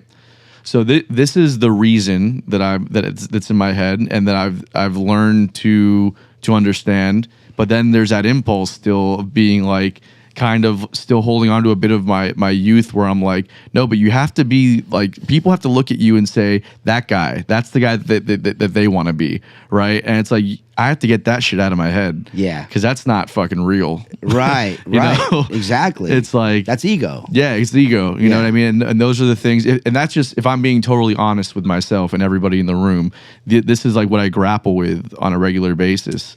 Is I know that I know what I have to be, but there's a part of me. It's like, dude, you want to affect people the same way this person affected you. So if you want to do that, you have to be that good. And it's like, okay, well, but like you just have to be that good at being yourself. At the end of the day, is what it boils down to. You know? And there's something that's hard to quantify. It's like this weird intangible thing. And this is one of the things where like I feel like it has served me personally as an improviser. Is that oftentimes, and I feel like it's served a lot of people, like, but it's the idea of intentionality, like playing with intention. Yeah. And it's like the intention behind what you're doing is often the most powerful part. Totally. It's way more powerful than the mechanics of what you're doing, is the intention behind it. And that's one thing that I feel, personally, I feel like, and I don't always succeed in doing this, but even if I don't necessarily know what I'm playing moment to moment, I'm still like going in. I'm literally trying to like just put myself into the moment so much that it's almost like you don't have to be a jazz fan, I think. I try to be compelling to people that don't like jazz. Yeah. But I feel like the only way that I can succeed in doing that is just by like, I don't know, like just doing it, like putting your whole self into it, and like almost like this internal thing of like commanding the people in front of you. Yeah, that's to fucking listen to you. That's and maybe that's arrogant, maybe that's ego, I don't know. No, man. But I really try to do that. I try to like command your attention, and that has nothing to do. I'm not thinking like, oh, I'm gonna command your attention with my dazzling technique or anything. It's like it's a mindset. It's like a thing. It's like I'm trying to like, telepathically get you involved. Yeah. Well, that's not ego, man. That's what being a performer is, right? Like this is what the greats are capable of doing. And if you can do that, then that's like not only is that just what being a performer is, but like the audience wants you to do that. Right. They paid money for you to rope them in some kind of way. Yeah. Bro, no audience member wants to sit there and feel like they're responsible for your situation on stage, right? Yeah. They're paying so that you can entertain them. Right. Fucking entertain them. Right. Right? Which is, by the way, entertainment. That's a huge sliding scale. Totally. You know? But in your specific case, going Yeah. up there and giving them all of you, Right. so that they can give you something in return, Yes. is what they're expecting, right? They're not expecting for you to timidly sit there on stage and try and like play licks and look back every once. Are you guys enjoying this? It's uncomfortable for them, Right. They're like, dude, we've already given you us. We paid money to get in here, Yeah. and we're sitting here and we're literally on your side, Right. Right. Like, we're here for you. Yeah, like what the fuck are you what doing? What is this cringy, Yeah. timid shit going on? I know. Yeah, man. It's the power of intention. It's just like giving your whole soul. I think that probably what we all need to learn how to do a little bit more, and this doesn't just apply to music. This applies to just human behavior and life in general, is like wear your heart on your sleeve a little more. Yeah. Be transparent. Exactly. And put your heart out there. You know what I mean? Like, because that's I think what people respond to the most. 100%. They're not responding. They're not like, I might play some weird augmented pattern, but that's not what they're responding to. Right. They're responding with like my intention behind when I play it. Exactly. Right. And like, and it has to do with that's, and that's hard to do, man. And I'm still learning how to do it, but I feel like that is my, oftentimes, and I don't know if you ever feel this way. Oftentimes, I feel like I struggle with like this imposter syndrome. Oh, Right. That's such a. I think that creatives are particularly susceptible to imposter syndrome. I mean, like I could You know. just give you the play-by-play what was going through my head last night on the Blues Jays stage, bro. I'm like, what the fuck am I doing up here? What am I doing up here, dude? After you were up there fucking with Eric and Craig, and I'm just like, dude, what am I doing up here? And fucking Sailor Jane crushing it. Go ahead. I get it. That's exactly right, and like, and that's that's destructive. That's such a destructive thing. It's hard to wear your heart on your sleeves if you struggle with imposter syndrome because you're scared to put yourself out there. Totally. And I don't know if for me personally, I don't know if it's like the aging process that's sort of that's helped to temper that out of me or not. But I think that like there is something I've heard a lot of like my 40 and up friends, and it's like we all have a very similar conversation about being 40 and up, where we're like, dude, you know what the coolest thing about getting older is that you literally run out of fucks to give. Yeah. Like your give a fuck tank just dwindle, like it like empties. You know what I Totally. mean? And that, I think that's the goal as an artist, is like to give no fucks. Yeah. You know what I mean? And that's that sort of goes in hand with that power of intention. Sure. Of like, look, you might not understand it, but I'm going to make sure that you feel it some kind of way. Sure. You know what I mean? Yeah, man. I don't even know if I understand it. And that's the whole, like the imposter syndrome thing, is where it's like, I'll play this stuff, but I get in this weird headspace if I look out into an audience and it's just a bunch of like jazz nerds.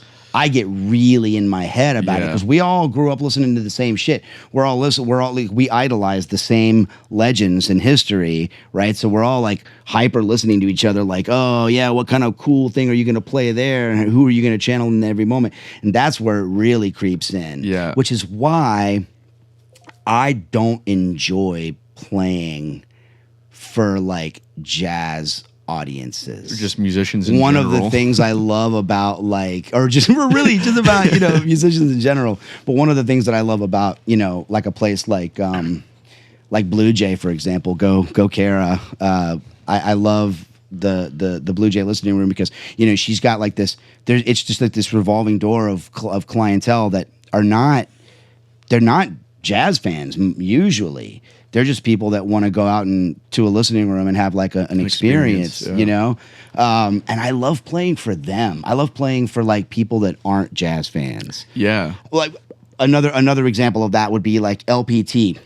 A lot of people ask us like, and they've come up to all of us in the band and have said like, dude, you guys should like do Latino weddings and stuff like that, like, because there's like good money there, And or like, why don't you guys go to South America and play? and I want to do that. I hope that we do, and I think that that's kind of currently in the works, is for LPT to do some South American, possibly world travel. Oh fuck yeah! You know, dude. we'll see. But I'm totally into it. I want to go play for these people, right? I want to play for anybody.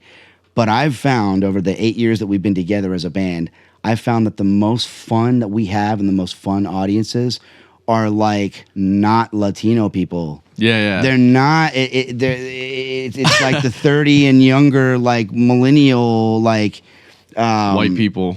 Yeah, I mean, They're really, just like looking for the. well, luckily we do get like quite a sort of diverse and multicultural turnout. But yeah, you're right. I would say that like for an LPT show, oddly enough, I feel like the minorities like are the minority of the audience. Yeah, sure. Right. There's also just like an exposure to something, right? If you're in a community, then you're like, okay, but like for people that aren't, like for them, there's like a novelty to it, and there's like, this is an experience that we don't get to have all the time, so let's go and support this thing, right? Yeah, totally. So I personally love that. Of course, I love playing for audiences that have no idea what's about to happen, you know, but they're just there to like experience something new or different. Totally. You know. And speaking of not playing for jazz audiences, tell me about what you got going on with this Love Supreme tribute. Yeah. So John Coltrane, of course, you know who John Coltrane is. He's one of the most influential jazz saxophonists in the history. You know, you're talking about jazz academia. You're not going to go to school for jazz and not be exposed to John Coltrane. Of course, You know, like as an intellectual and technical exercise, you have to know giant steps. You know, like you need to when you start branching out into the realm of like quote spiritual jazz, he's at the forefront of that movement as well. You know, he was like one of Miles Davis's, which I mean, Miles Davis is arguably one of like the great. He's like, if there were one household name of jazz music for like most people, it would be Miles Davis. Yeah. Whether you know his music or not, you know the fucking name Miles Davis. Right. Right. John Coltrane was like one of Miles Davis's, you know, most featured and favorite saxophone players. And I love him. So his birthday is September the 23rd, and he would have been 97. He actually passed away at 40. Damn, I didn't know that. But he would have been 97 years old. So yeah, it's crazy because like a few years ago, a good buddy of mine from Gainesville, he's actually he's an art professor and a musician as well. His name is Dan Stepp, and he's a great songwriter and just a super cool dude. I lived in Gainesville for a brief time for like 3 or 4 years, you know, like 15 years ago or so I was there. And that's where I met Dan. And he heard me at a session or something there in Gainesville. He heard me play, and he comes up to me afterwards and he's like, dude, Juan, do you know what I'd love to hear you play? He's like, I'd love to hear you do like something like a Love Supreme. Of course, I knew a Love Supreme. I knew the record. You know, that's like one of his like, that's like a magnum opus or what is it? What do they call it? Magnum opus. Yeah.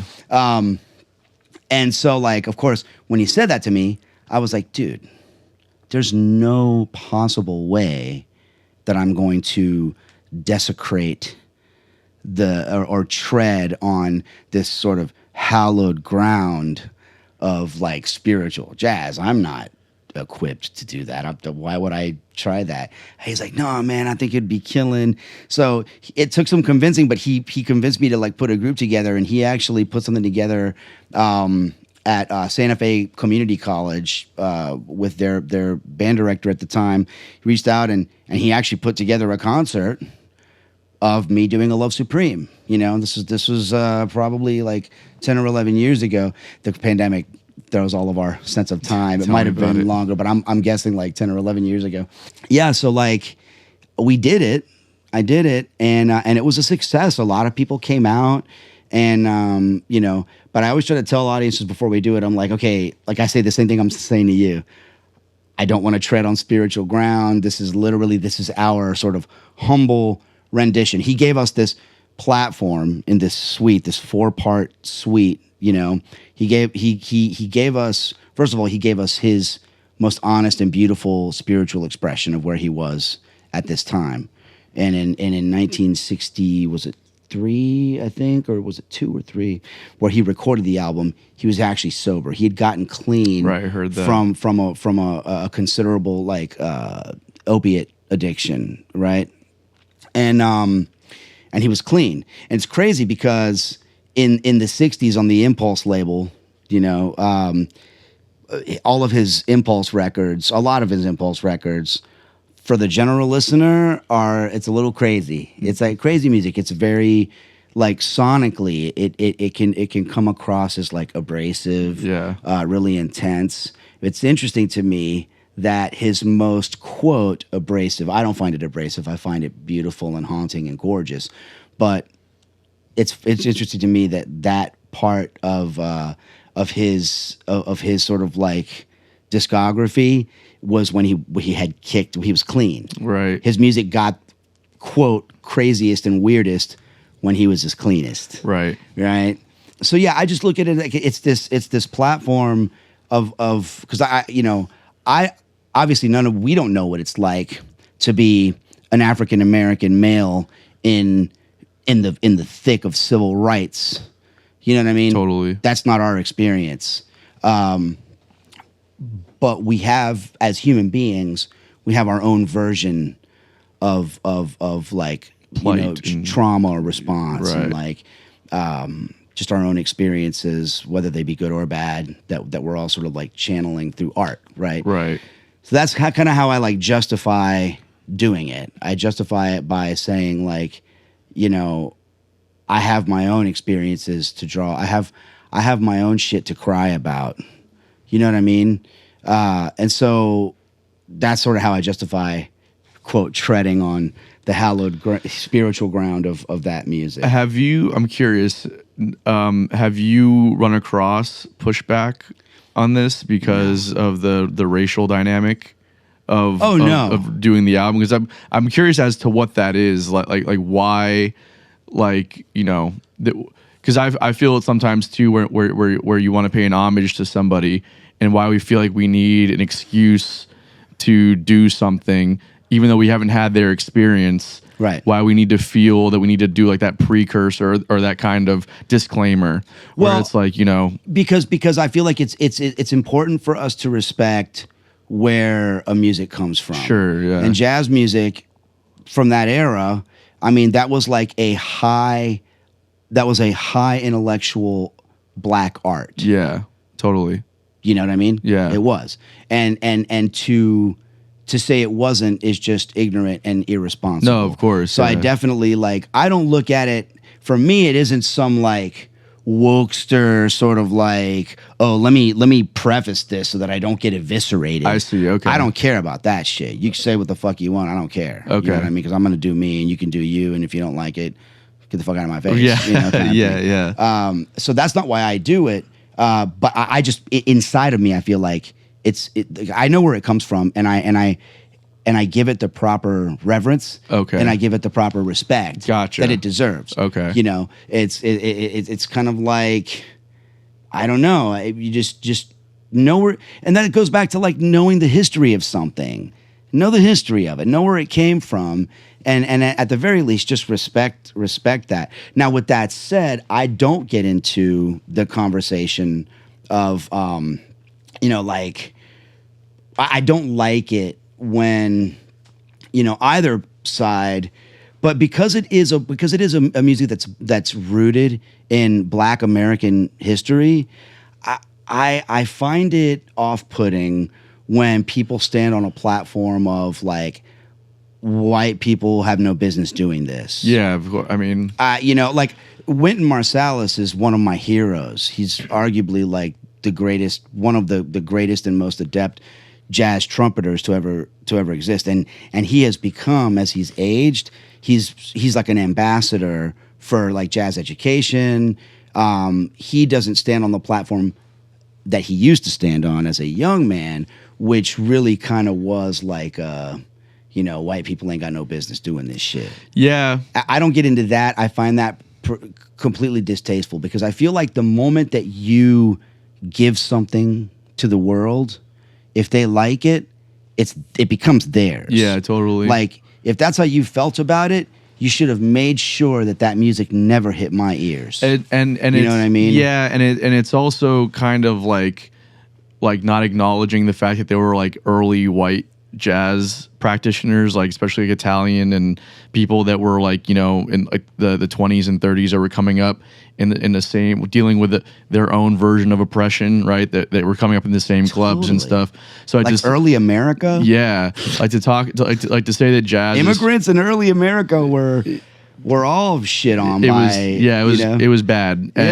And I'm only and I've talked about it recently. I started listening to this audiobook called Dangerous Rhythms, and it's about the mob and jazz in early 1900s and how they're just inextricably tied together. You can't talk about one without the other. Yeah. So I've been listening, I've been learning a lot about the Italian culture that was coming up shortly after like Dixieland stuff started becoming a thing, and then because of the ties with the Italians and the African American communities, you had this next generation of people like in the 1920s of a lot of Italian and even Irish musicians that were playing jazz, and to their credit, a lot of people were saying authentically, so.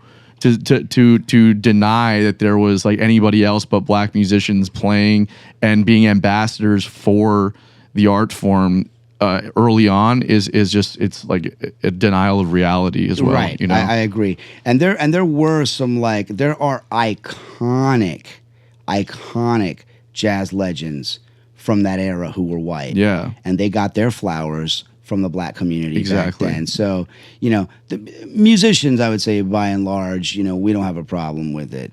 It's when other people start sort of imposing that on you. Sure. But I don't stand on that as a platform. I feel like, man, the fact that I'm doing a tribute concert on his birthday, I think should tell you all that you need to know about my respect for it. Of course. You know what I mean?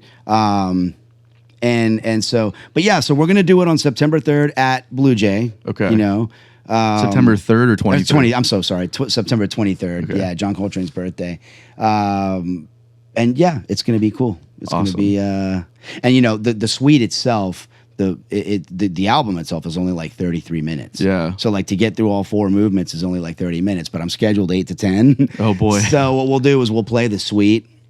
Take a break, and then we'll come back, and I'll just do. I'm probably going to stick to Coltrane's music, but we're going to do a second set basically of a lot of other Train tunes. Cool.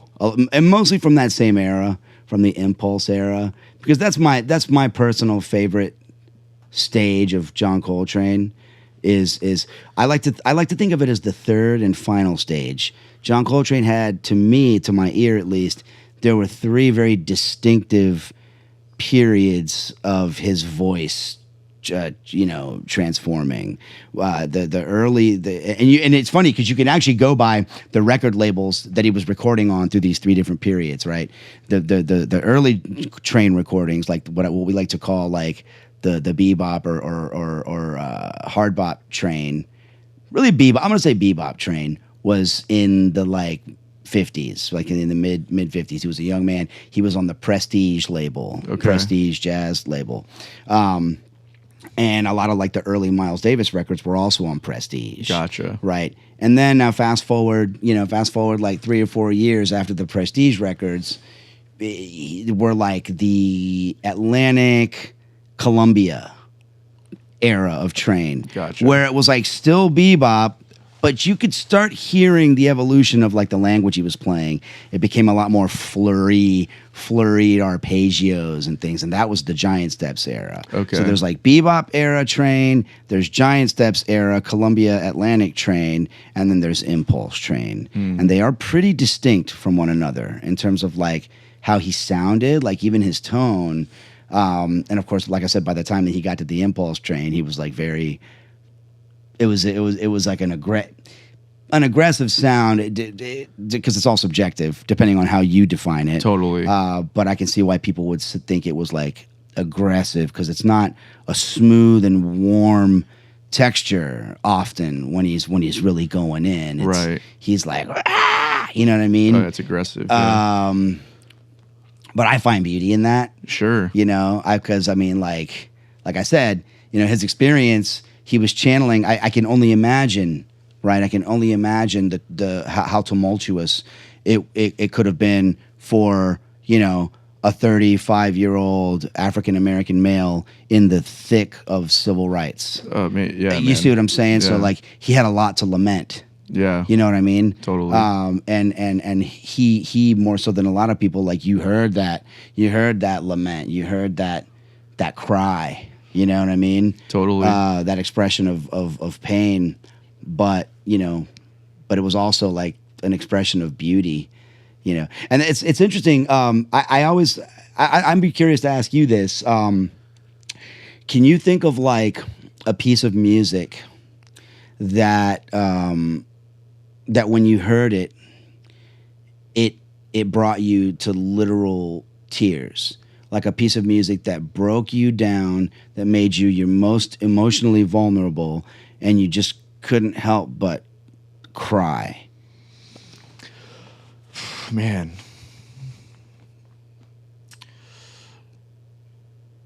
Yeah, so it's not quite as deep as maybe, I mean, there's a song that I heard after like a family friend had passed, and it was played a lot over the holidays and stuff when he was around. And then there was a holiday where he wasn't there and the song came on, and it just hit me a certain kind of way. So I mean, it's not necessarily like the song itself. I guess maybe it was the memory of, you know, but it was a Tom Petty song called "All the Wrong Reasons." Okay. And it just like, there's a beautiful kind of you know, chant that happens in the song, and it's like very it's haunting. I don't know, when you hear it, even not attached to that. And I just remember just breaking down when I heard that, and it was like, God damn it, man, this guy, you know? Yeah. So what's yeah. he doing to me, man? What's happening to me? Yeah. Why is he breaking me open like this? Totally. Yeah. And there've been, you know, there's definitely been music that has hit me in that regard, especially a lot of the stuff like, you know, my high school years with like Zeppelin. 10 Years Gone is a song that just, man, every single time. Gets you. Yeah. Get you every time. Yeah. Yeah, for me, I mean, it was one of Coltrane's tunes, Alabama. It helped that I knew going into my first listen of Alabama, I actually knew what it was about, and it was for the church bombing that killed 4 young black girls in Alabama, and he wrote this like haunting, you know, thing, and I just remember armed with the knowledge that armed with the context, you know, that's where the tune came from. When I first heard it, man, that was the first really powerful moment of specifically listening to jazz music, where like it broke me in half, and I just became just a bawling mess. Yeah. You know what I mean? But I think that, man, we need to have an emotional connection with music. If I don't feel like a person is well suited to be a musician if they can't have an emotional connection to it like that. 100%. It should make you laugh. It should fill you with joy, of course. It should make you want to party and dance. But I feel like it should also like break your heart and make you cry and make you vulnerable. And I think maybe that's a big part of why musicians are like sensitive types. Oh yeah. We need that. Totally. We need to be that in order to like do what we do. Yeah, man. Well, I think that, you know, there's a part of it that's like, you know, we like, for me, like writing, and especially in writing, is where I get a lot of that stuff. Or even performing, you know, like there's times where you're so like filled up with something, whether it's excitement. Usually for me, it's like pain or something. And then I'll write, or you know, if I'm like improvising a solo or something, for me, like that all comes out, and those are my best nights, unfortunately, or those are like my best writing sessions, is when I'm like in those very vulnerable states. Even within recent months, for me, where I can like recall some of those nights where I'm just like, you just not in a good space, a headspace. And those are the nights where I'm just like, I'm letting it all go. I'm not thinking about what I'm playing. I'm just responding to how I'm feeling. And those are the nights where just where you visibly notice people, even in a sports bar, turn their head and they're like, what's happening on stage right now? You know? Yeah. And those are the moments. It's not even about their response. It's just about like that release that I'm feeling, where I'm like, this is what I'm feeling right now. And this is me owning that feeling fully, you know, and that's the only way that I know how to own feelings, I think. Yeah. Is through music. I think that's that power of intention. Yeah. Is like and maybe in that moment you were inadvertently, which is kind of seems counterintuitive, but like inadvertently you had an intention. What your intention in that moment was to like to express yourself as vulnerably as you could. Yeah. And that's what people responded to. Exactly. You know, and that's such a like a visceral thing. Yeah. You know, it's like, and there's not really anything else for, you know, in all the shitty gigs that sometimes we do, and you know how beaten down this grind can make you. It's those occasions where it's just that right time, right place thing, and it doesn't happen often, but when it does, that's your reminder of like, this is why you do this. Totally. Don't forget that, and that's the fuel that gets you through all the bullshit until you have that next time where you feel that way again. You know? Yeah. So it is, man. Yeah. It is. Juan, this has been awesome, man. Yeah, dude. I thank you. This is my first podcast. I've never done this format. I love it. This has been great, man. You're a phenomenal guest. I appreciate Thanks, you being dude. here. Yeah. Thanks, man. I appreciate you having me. Let's do some unpopular opinions. Ooh. I mean, shit. I feel like we covered a big one, man. We covered a big one already. Yeah. And I want to stress, like, and you see this a lot on social media, and like there's that musician, right? There's that musician who goes to a jam session, who like they're relatively inexperienced, right? They're inexperienced. So there's this. I always struggle with. There's this conflict in me where I'm trying to like stifle how fucking annoyed I get by people who are trying to share themselves with the world, who prop themselves up, right? About like, oh, I feel so blessed. I'm a professional. Oh, yeah. Like I do this thing, and then you hear them play, and you're like, bro. And this is where the arrogance and the ego, unfortunately, is going to creep into my own psyche, right? Where I'm like, bro, like I live this. I've lived this since I was a teenager, and I'm 46, right? I live this, you know what I mean? So it's really annoying when somebody who hasn't been playing an instrument but for like 2 years starts like putting themselves out there on social media and shit about how like, you know, like hashtag blessed to be playing music professionally or whatever, you know what I mean? It's like, bro, you're not playing music professionally. And I don't want to judge them for mediocrity. I try to be very careful about throwing mediocrity at somebody, like applying that sort of label to another person, because it's not nice. Right. It's not nice to do that. But an unpopular opinion, I guess, would be like, yeah, dude, do you and express yourself for sure.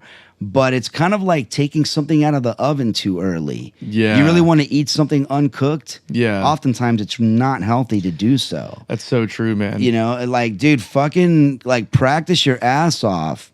Develop your craft. Really learn how to manipulate whatever tool it is you're trying to do before you give yourself the green light to push this like undeveloped mediocrity out to the world. Yeah. And like try to convince people that it's good. Yeah, totally. Like that annoys the absolute shit out of me, and I see it happening all the time. And I don't want to discourage anybody. I don't want to be like, well, you can't do this, like fucking stop. I'm not trying to say that. But like I practiced a lot before I ever went to my first jam session. Yeah. You know what I mean? Yeah, man. Well, it does a few things, right? one of the things that it does is that first off, it kind of devalues what it is that we do, right? Because we've all spent years exactly doing this. Like you're shitting on the fact that I lived this. Yeah, and two, like you said, you haven't developed enough to find your own sound yet, or like really. So you're putting yourself out there in a way that might tarnish you down the line, right? Like if you come out the gate, saying, well, I'm a professional musician, I do X, Y, and Z, and come watch me do this, that, then it's like you're presenting something that's not ready to be presented yet, and then you only get one time to make that first impression. People remember those things, so it also does a disservice for you as well.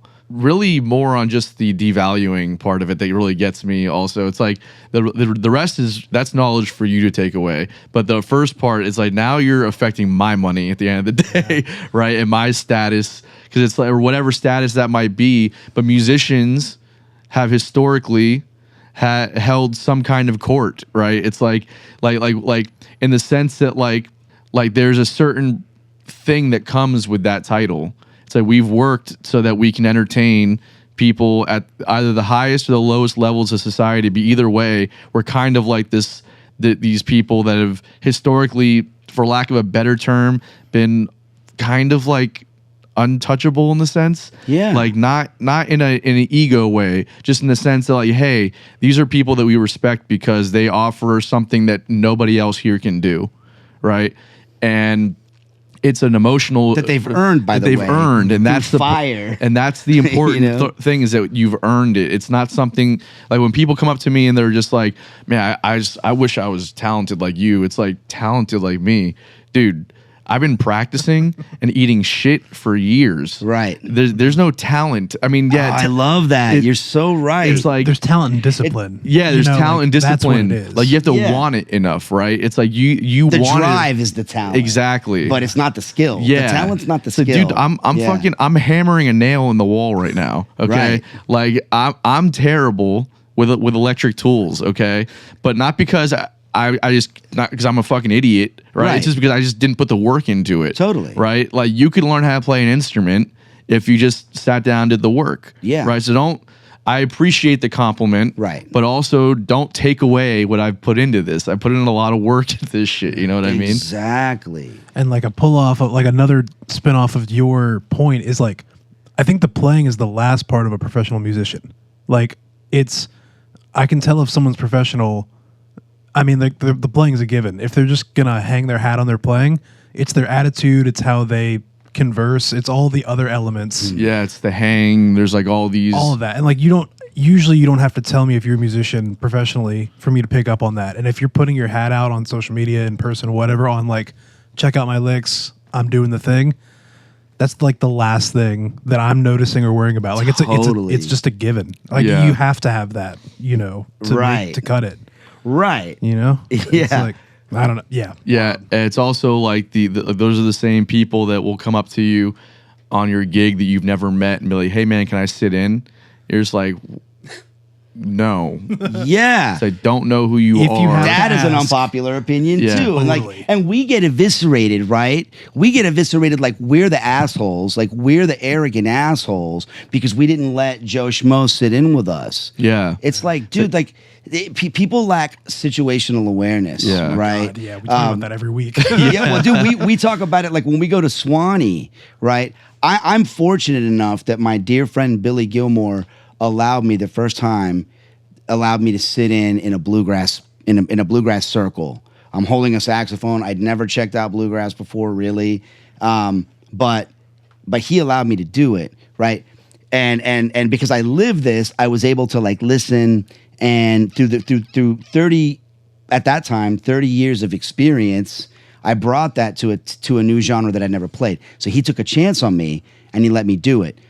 The flip side of that is that when you're at a place like Swanee, you get a lot of like what we like to call like the wandering wooks. Yeah. The wandering like festival wooks. right? Who like own an instrument, whether they probably own a fucking cajon or it's unfortunately in some places like in some cases a fucking saxophone. Yeah. And they just like wander the spirit with this undeveloped middle school tone. Yeah. And they go into these jams, right? They go into these jams and they don't have the situational awareness. I don't care that you have middle school tone or whatever, because we're all growing. It's all a relative thing. Like I'm growing too. We're all growing, and I don't want to discourage you from growing. But you need to have enough situational awareness to go like, okay, clearly the people that are playing in the circle right now, if you just listen for a moment, you can totally tell that these people love what they do and they've been doing it for some time. Yeah. It's not an invitation for you to fucking jump in there and like middle school tone the shit with like overly long solos and just playing a bunch of bullshit that makes the people that are listening, all of a sudden they walk away. Yeah. Because now you just bombed a thing that, you know what I mean? Well, it's and like, so it's like a weird thing. I don't want to be an asshole about it. It's yeah, I feel but that. don't be a fucking festival wook, dude. Like, Yeah, don't bomb a session just because you like you're like imagining yourself to be like this thing that you haven't earned the right to be yet. There's especially in the, I'll get some flack for this one, in the jam band world. Okay, there's a lot of, because there is this element of improv and, you know, freedom in the music and blah blah blah.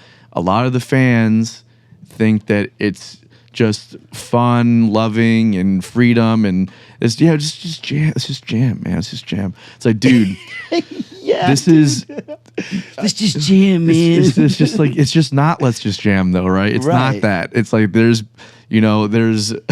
there's work that goes into this, and we've all put in the time and the work, and like you haven't yet, and it's not fun for the rest of us when you come up and you contribute your unsolicited terrible abilities, right? Let's just no, go ahead. No, I was gonna say, because it's like we're talking. It's a conversation. You Yeah. wouldn't walk up to someone and go, "Let's talk," and you're like, "About what?" Yeah. And then you small talk, and it's like, but if we're gonna sit down and talk, we're just doing it. You don't have to pitch the idea. Right. It's hilarious. Yeah. And it's like, like you said, hilarious, dude. situationally, they're just like, you wouldn't do that to somebody, but like you put an instrument in their hands, all of a sudden, all Yeah. bets are off. Yeah, it just goes to show you how people truly don't respect what we do a lot, right? It's like people say, "Oh, I love that you're so talented, and you know, I really, you guys go through a lot. We really respect it, blah blah."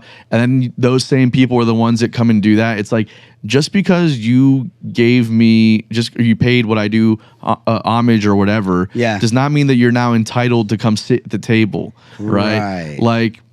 But I also don't want to be like this No, but- exclusive No, but elite thing. Like, I don't want to be It doesn't that. have to. So they make it that way, though. Well, when people They force us Yes. to seem that way. it's like Yeah. it's like we don't want to be assholes, but then don't be an asshole, right? Boom. It's like that. That's how it is, bro. It's like it doesn't have to be an exclusive thing if you just understand what's happening here. Yeah. Right. But I'd be much more open to you if you, instead of jumping into the jam and obliterating it with this undeveloped shit, I'd be a lot more open and susceptible to you coming up afterwards and being like, man, I really like, I want to learn how to do that. yeah, exactly. Right? You can like, we get together and like sometime and like show me some stuff. Totally. Dude, It's absolutely. respect, Any day of the bro. week. It's man. just respect is You all know? it is, you know? Yeah. I was in New York back in February, and I was jumping around just checking out different jam sessions. I found so much great jazz, right? And there's this one place called Mary Ann's, okay? Hosted I think by... I've heard of Mary Ann's. Bro, I saw a lot of jazz that week. This was top notch. This guy, Matt Levon, I think, is who hosted. He's a sax player. Okay. First off, the way that he ran that jam, like a chef's kiss, bro. He was so on top of it. It was That's just awesome. like, and like it was such a small, intimate venue. All the players were amazing. There was not like a second of unnecessary dead space. It all flowed so beautifully. The band was great. And being a musician, I went up to him afterwards. And I was like, "Hey, man," or on their set breaks, I said, "Hey, man, you guys are all great. Love the way you run the jam. You know, just as a musician, I really appreciate." "Oh, you play?" And I was like, "Yeah." He was like, "What do you play?" I said, "Guitar." You know, he's like, "Do you want to come up and play?" He was like, "You know standards? You want to come and play?" And I was like, "Oh man, I don't. This is outside of my realm. I'm just saying, as a musician, I respect the way that you're doing this, but thank you for the opportunity. And I just left it at that and walked away because I know Respect. it's respect, bro. It's like this is not what I do. Yeah. So I'm not going to come and insert myself in this situation knowing that I'm going to make this uncomfortable for everybody. Right. Including myself, right? Yeah. So it's just understanding and just being like, hey man, I'm saying my respect to you and keep it up. And next time I'm in New York, I will for sure come back and watch. But this is not my arena to participate in. Yeah. Now I will say that as you develop as a musician and especially as you develop just as a person, the more that you develop as a person and as a musician, you know, because you're what, 34, right? Yeah. Well, think about 6 years from now when you're 40, you know, you might go to that same session, right, as a 40-year-old who's got a lot more experience, not necessarily playing jazz music, just playing music and learning how to like communicate with other musicians in the moment. You don't necessarily need to know the tune. I mean, you should know the tune. Yeah, some of those tunes. Know the melody, you know. But you don't. But and this is where you can sort of abolish the idea of like kick the imposter syndrome out. Yeah, kick that dude out. Right. Kick that out. Because, and you'll know when the time is right. If you kind of know the tune, but with more experience as a musician, you're going to be able to negotiate anything. Right. Like you will, like we will. I'll jump into something that's out of my wheelhouse, right? But I'll do that because I am not going to just sit there and just doodle and play over it. I'm going to like look for the moments, right, where like I can fit in. Right, I see what you're saying. Yeah, like it's like that we're constantly learning about what our role is in any given moment. Yeah. You know? And the saxophone being a monophonic instrument, I can only play one note at a time. Yeah, dude. It's just the limitation of what I do. So I have to be really careful about my placement of what I do in any context. I'll play any genre, even if I'm not as familiar with it. I mean, hello, bluegrass. Yeah. You know, now granted, it does share DNA with jazz. Sure. But I didn't know the repertoire the first time that I sat in with those guys. I'd never heard none of those tunes. Right. You know, but I've been a musician long enough to know that, like, okay, this is a very accessible song structure. It's simple enough. It's 1-4-5 kind of, you know, thing. Just listen. Yeah. Don't overstep, you know? And I feel like you could encounter that same jam 6 years from now as a 40-year-old. And maybe if he was like, do you want to, oh, you play guitar, do you want to sit in? And maybe you would be like, well, yeah, sure. And you might not know the tune that well, but you've heard the tune and you're an experienced enough musician to like, you can still make music. Yeah, totally. Just respect it. And you don't have to sound like Joe Pass. You don't have to Wes Montgomery out on the shit. You can just like play soulful melodies. Like it doesn't need to be, and that's what goes back to like, it doesn't have to be this crazy, mind-blowing harmonic exploration. You know, like that's always it the can just shit be that I like get a myself fucking in. honest and soulful creation. That's all that matters. That's always the shit that I get myself in. I'm like, especially at jams where I'm like around other jazz players.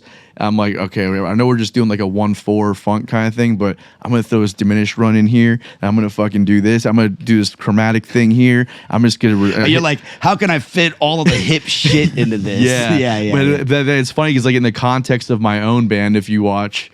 Like, and this is not bragging. This is just self-awareness. Is that I can play much more, like with much more intention and awareness of the space because I'm not so in my head. This is like second gear this is second nature to me. Yeah. Where at a jam, even if I know the music or the tunes, I'm around musicians I don't get to see all the time, or maybe they haven't heard me play yet, and I'm like, I gotta show them what I can do. And then in turn, I end up doing myself a disservice because, dude, you don't do this all the time. So like, don't be fucking around with shit that you're not like certain on at a jam where you're trying to like, you know, like hang with people. Like, especially it's like. We're not like 22, bro. What are you trying to prove and to who? Yeah, right. Like, exactly. Do what you do, and it comes across, right? Totally. That was a good unpopular opinion. I wonder what got us off on a tangent. Yeah, dude. No, it's a good one, man. Yeah. Don't be a fucking festival wook. Yeah. Don't just stop with the wookery. Yeah. We're tired of it, man. Don't stop shitting on jams. Yeah, I love that. Like, I want you to grow. I want you to grow as a musician. I'm glad that you love music. We share that. We have that in common. I'm glad you love music. Now, please go the fuck home and learn how to do this shit. Yeah. And then come back. Yeah, totally. Right? Totally. Yeah. Chris, what you got for unpopular opinions? Let's see. Had this conversation a couple times in the past couple weeks. Studio musician work is harder than touring musician work. I think it depends on what you're comfortable with. Sure. So people always like the conversation always landed that touring work was harder. And their argument was always physically. Like it's harder on your body. It's a physically harder job. It's more like an athlete's job. Yeah, You know, like I would say that's true. But the stakes, I think, musically are lower because it's more for enjoyment. You're more taking things to the people. There's not so much pressure night to night. You're just creating something in the moment and then you're moving on. Versus like studio work, you're kind of like sculpting almost. Like you're creating this piece of art that you want to display, that you want to be proud of. And you're preserving it. Totally. And putting it in a glass case, so to speak, Right. and doing that 5 or 6 times a week versus live shows 5 or 6 times a week. Sure, you get to go home and sleep in a bed, but you have to show up prepared for a new session the next day, and you're always composing versus like playing the same show on the road. Mm-hmm. Mentally, that's not nearly as taxing. Getting in a van is taxing. Sleeping in a ball is taxing. But like, I think mentally speaking, the studio stuff is harder. You can take care of your body on the road. You can tour well. You can fly. You can get on a bus. You can do whatever. And you can do things to take care of your body and make it easier. But I don't know, man. The idea of doing studio work for the next 10 years versus touring the next 10 years, the studio sounds harder to me. Mm-hmm. I think it's more demanding. You could look at it like studio work is very much more mentally taxing. Sure. By far. Yeah. Right. And touring is more physically taxing. And those are just objective. I think that's like objective truth. I mean, dude, if you've been on tour for any longer than like 2 weeks, like it's a real problem. You know what I mean? But a session player will say if you haven't done 2 weeks of sessions 7 days a week, they'll tell you the same thing, I bet. Okay, I mean, yeah, I've done both, and for your music, yeah, but what's the difference? You're still trying to you're still trying to do a performance. But there's something about creating your own thing and like creating your own piece of art versus being a session player on someone else's art, where you are your own thing is not what's important. Yeah, you have to be someone else's thing. Yeah, I think that they're like both of like this is a statement that is interesting because there's a lot of context that's required 100%. here because these are not blanketed things, right? So that's like the point, right? Yeah, but to say but then to make a blanketed statement and say that studio work is more taxing overall than touring is to me just incorrect. As somebody who's done tons of studio that's work, why it's an unpopular opinion. Yeah, he's acting like it's not my first fucking rodeo over here. Yeah, man, I don't know that to me. I've been out for 3 months without coming home, and I've also done long stints in the studio, and I prefer studio work. Mm-hmm. I think it's more rewarding at the end of the day. I think it is harder work as far as pulling off the best performance that you can. That being said, I've never toured at a level, like a pop level, where the stakes are high, where they're like $1 million productions, and you better not fuck this up, because like this is job security. Yeah. Your performance is job security, Right. Yeah. So I don't know what that is either. So I don't know. I could say from my experience, that you're not totally. I don't think you're totally missing the mark on it. Yeah. But yeah, I don't know. I think that like overall touring is harder than studio work. There's more touring people than session people. I don't know. Well, I like to look at it like this, right? I like to look at it like there's something about being in front of an audience and doing something live in the moment, right?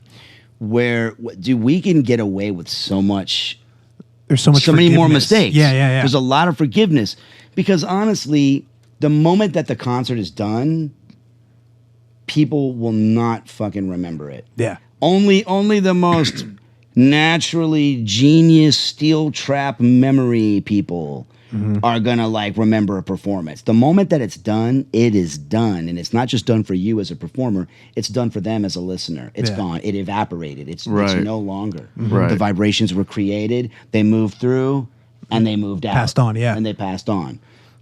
So like. There is a lot more leeway, I think, in that sense, in terms of like our ability to execute precision. You know, there is something to that. I think I would agree with you a little bit more. It may not be. It's certainly. There's no argument. It's not anywhere near as physically taxing. Totally. We're not having to like schlep gear up fucking 2 flights of stairs and like. You know what I mean? Like, there's none of that. We're not in a shitty van for 10 hours. Totally. You know what I mean? Like eating McDonald's for 10, living 10 with days McDonald's in a row. yeah. Like a studio, being a studio musician, if that's all you're doing, can operate and often does very much as a regular corporate job. You clock in, you clock out.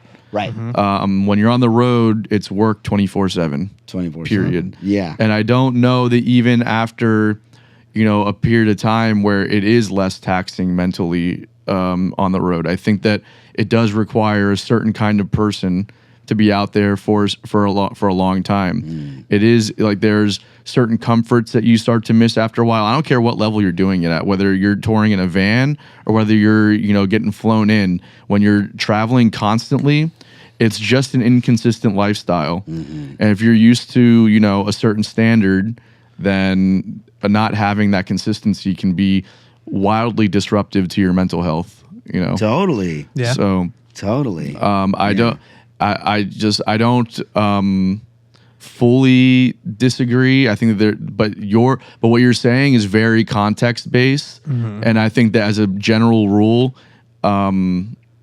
I don't know. It's really hard to say, man. Touring is hard. Yeah.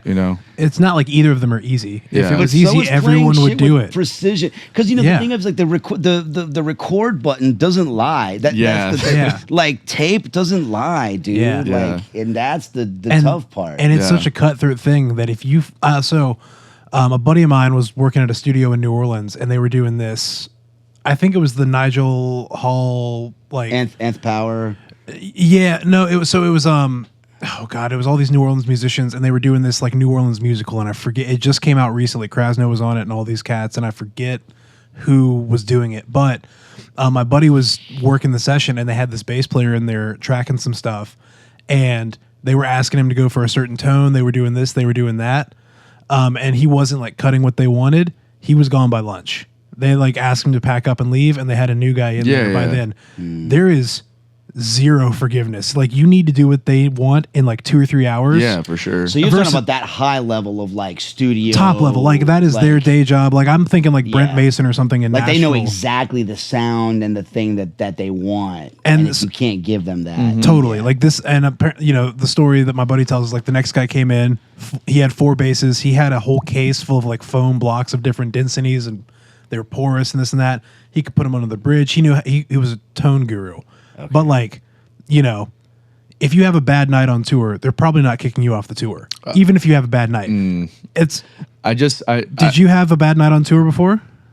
Bro, I was touring at. I'm just asking. Yeah, but dude, but not every session is run like what you're talking about either. That's totally what I'm saying. not. This is all context based. Of course, but it's a fun thing to do. You know what I mean? Yeah. Like you can make the argument for either one. Like, depending on what side of the camp you're on. Yeah. You will win wherever your head's at.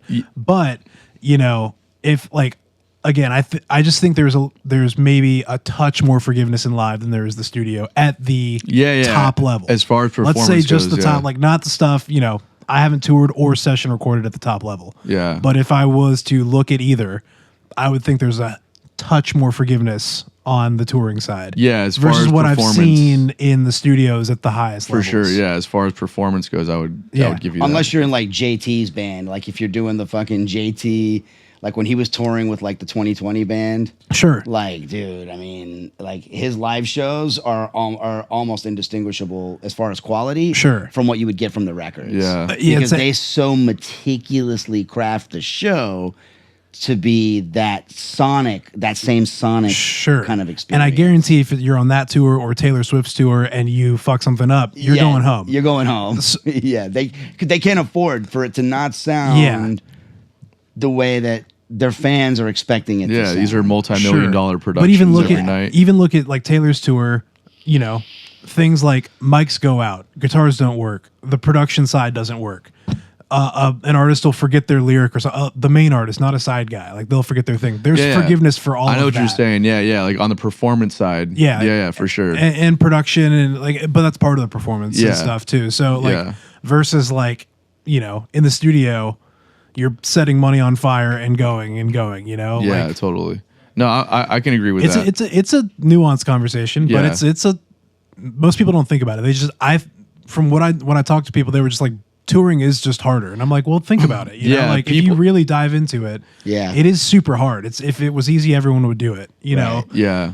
But giving the studio its credit there's a certain reverence to it. Totally. I mean, you can't be a slouch, and there is no forgiveness in the studio. That's a different kind of pressure, man. Yeah. 100. Like, and I have such a respect for that process, and I'm such a fan of it because it has been the most humbling experiences of my life is being in the studio. I mean, as a musician anyways, you know. Honestly, too, same. man. Yeah. It's and then you think you can go in there and do it. If you've never done it, I don't care how good you are live, dude. I don't give a shit. Totally. I don't care. Yeah. Walk in that room and let that red button come on and see how you perform then. And if you crush it, then then good for you. If you crush it your first time, good for you, but doubtful. I don't care how good you are live. Yeah. No, totally. And I guess I speak from experience. Like I got flown up to New York once for a session and like went to go play guitar on somebody's stuff. We sat there for 2 or 3 hours and they were like looking, they're, you know, try this, try that.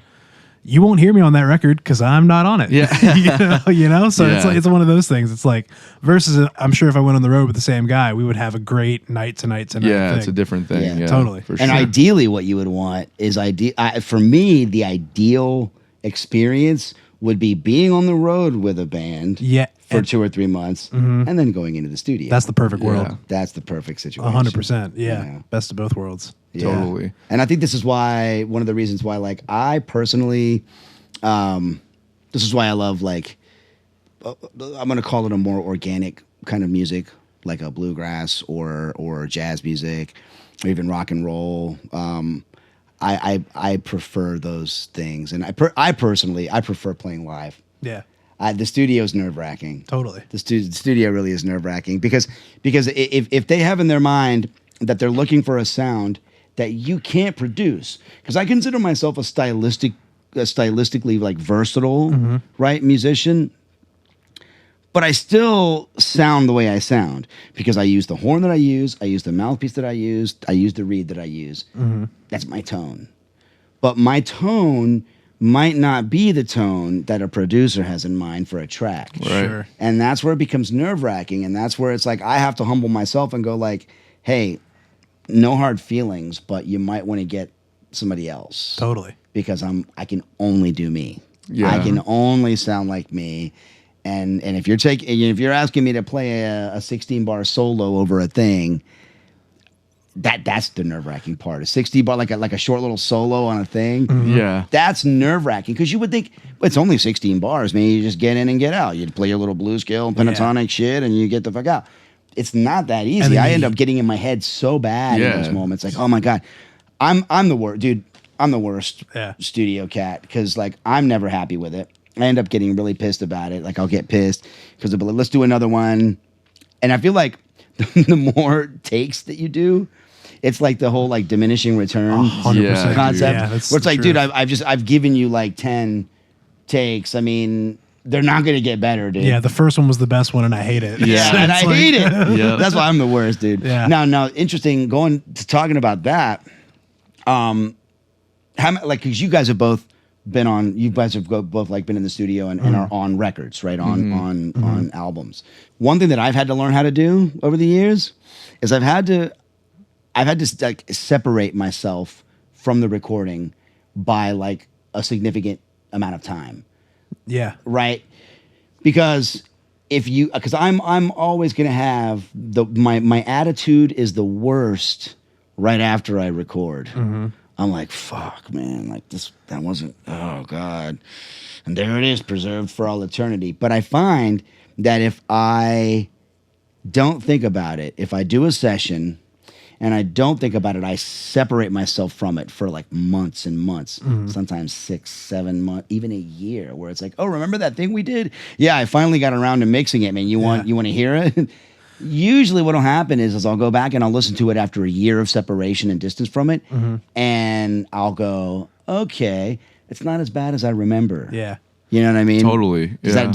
Have you guys had to learn how to do that? Oh, And, yeah. and I need to at least hear it in the mix, like whether that be a month or a year. I like, try not to. Well, so like because I'm gonna hate it. Well, I'm I gonna can't. be like, I can't judge it until someone's put in like the time to get the mix. Because like I'm comparing it against all these like mixed records that I love, and I'm like, That's also true. not hearing it like that. I'm like, it's not. You mean shit. from a pure like mixed perspective? Yeah, like where he it's goes. sitting. Yeah, like the engineer I goes need in more and like highs there. Or Yeah. something. and they like Yeah. put it. They put the whole like tune in context because I hear it all disjointed. And I'm like, well, this sounds like ass. Right. Even if I go 6 months and listen to it again, and if it's not mixed, I'm like, oh, this is pointless. Yeah. But I come back and hear it mixed, I'm like, oh, this is what I was envisioning. It's a little polished, it's tightened, they tighten the bolts Well, for that's me. up to the recording engineers, And the you got to people who have are someone doing you the trust for that, mastering and- because you can also hear it back and still be like, nope, this is still not what I want. And then you can have the conversation of like, all right, well,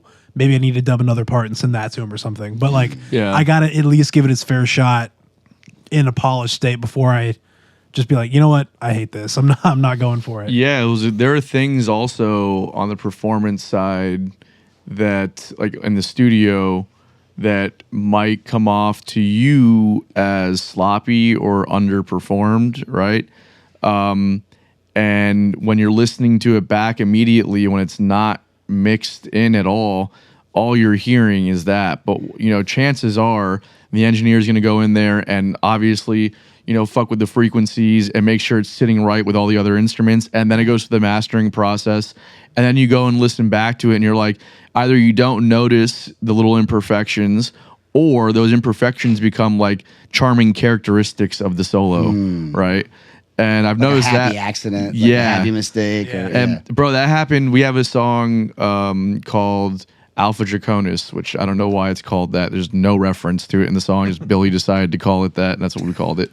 Nice. And there's a bass solo that Sean did, and it was the first solo. It was the first one played all the way through. Okay, it by itself. You hear it, or not even by itself, just like when it's up in the mix and it's, you're listening back, it's like it's floppy. It's like he's like all this nasty shit happening. You hear his like fingers on it. It's a super high output bass. And then we were listening to it and he did several, solos, probably like, again, like 5, 6, 7 takes probably.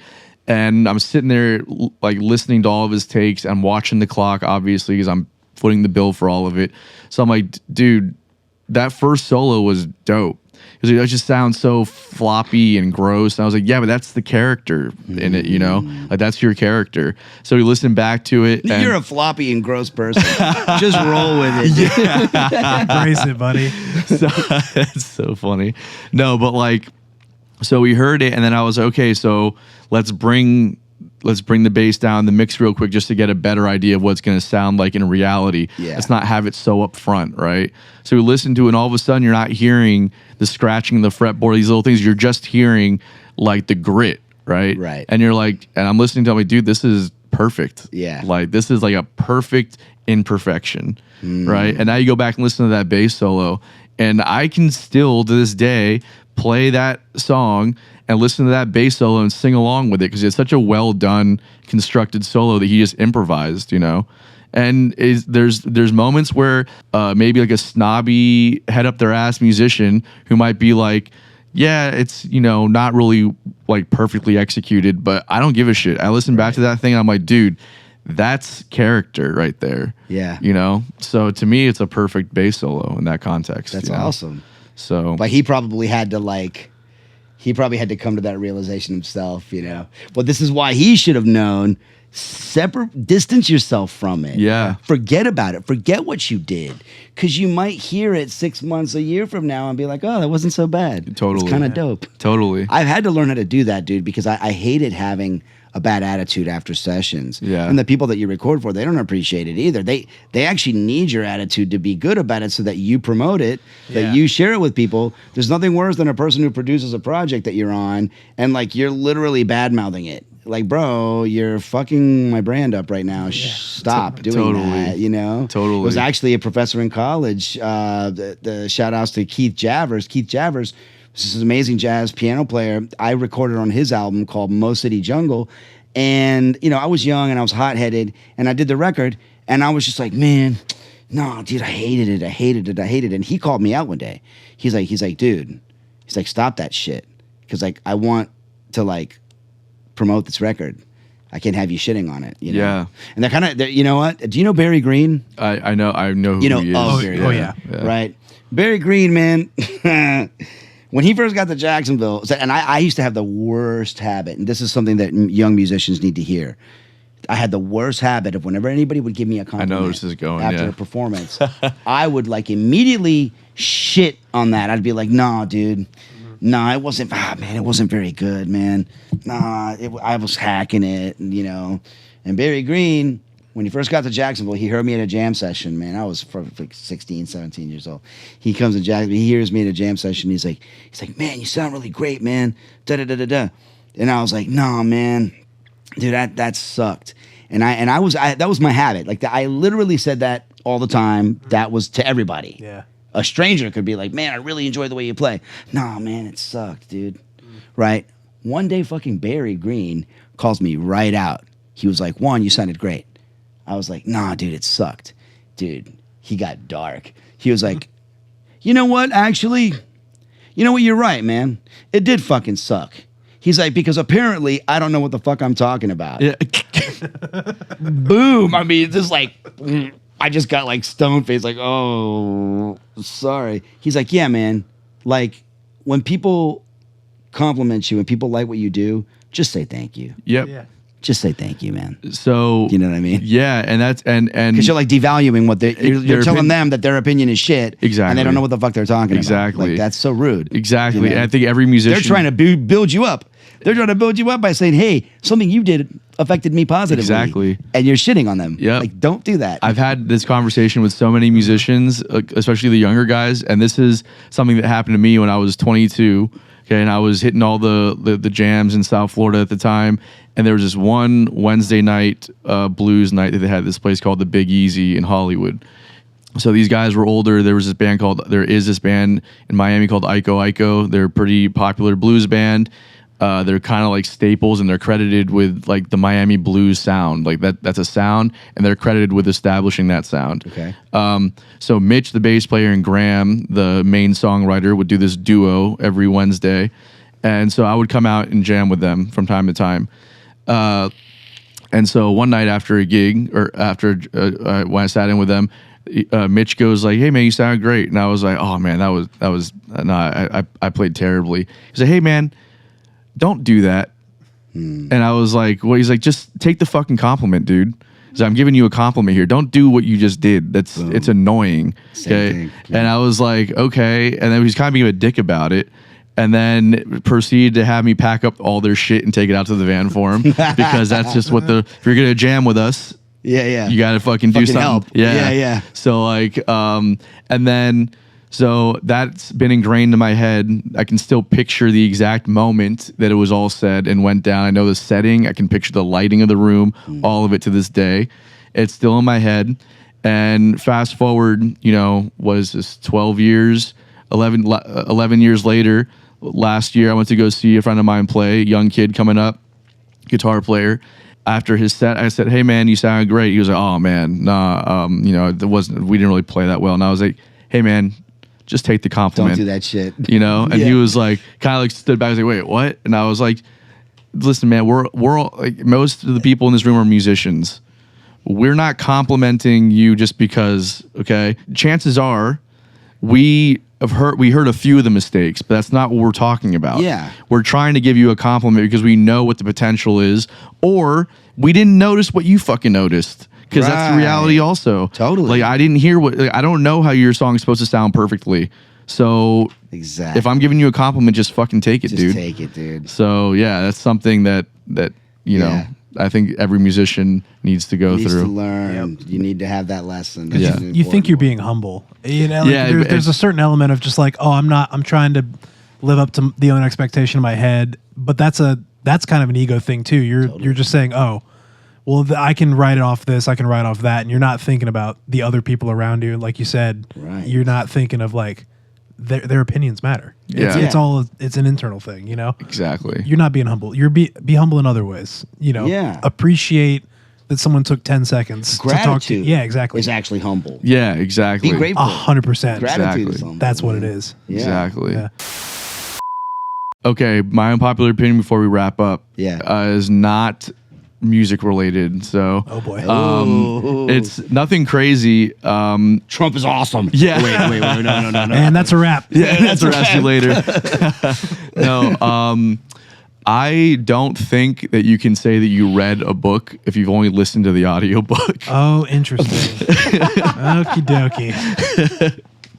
And I'm guilty, and I don't read. Like, I'm not a You're big, right though. Can we extend it because to you didn't read it. Yeah, exactly. Can we extend it to like books on Kindle? Because it's not a book.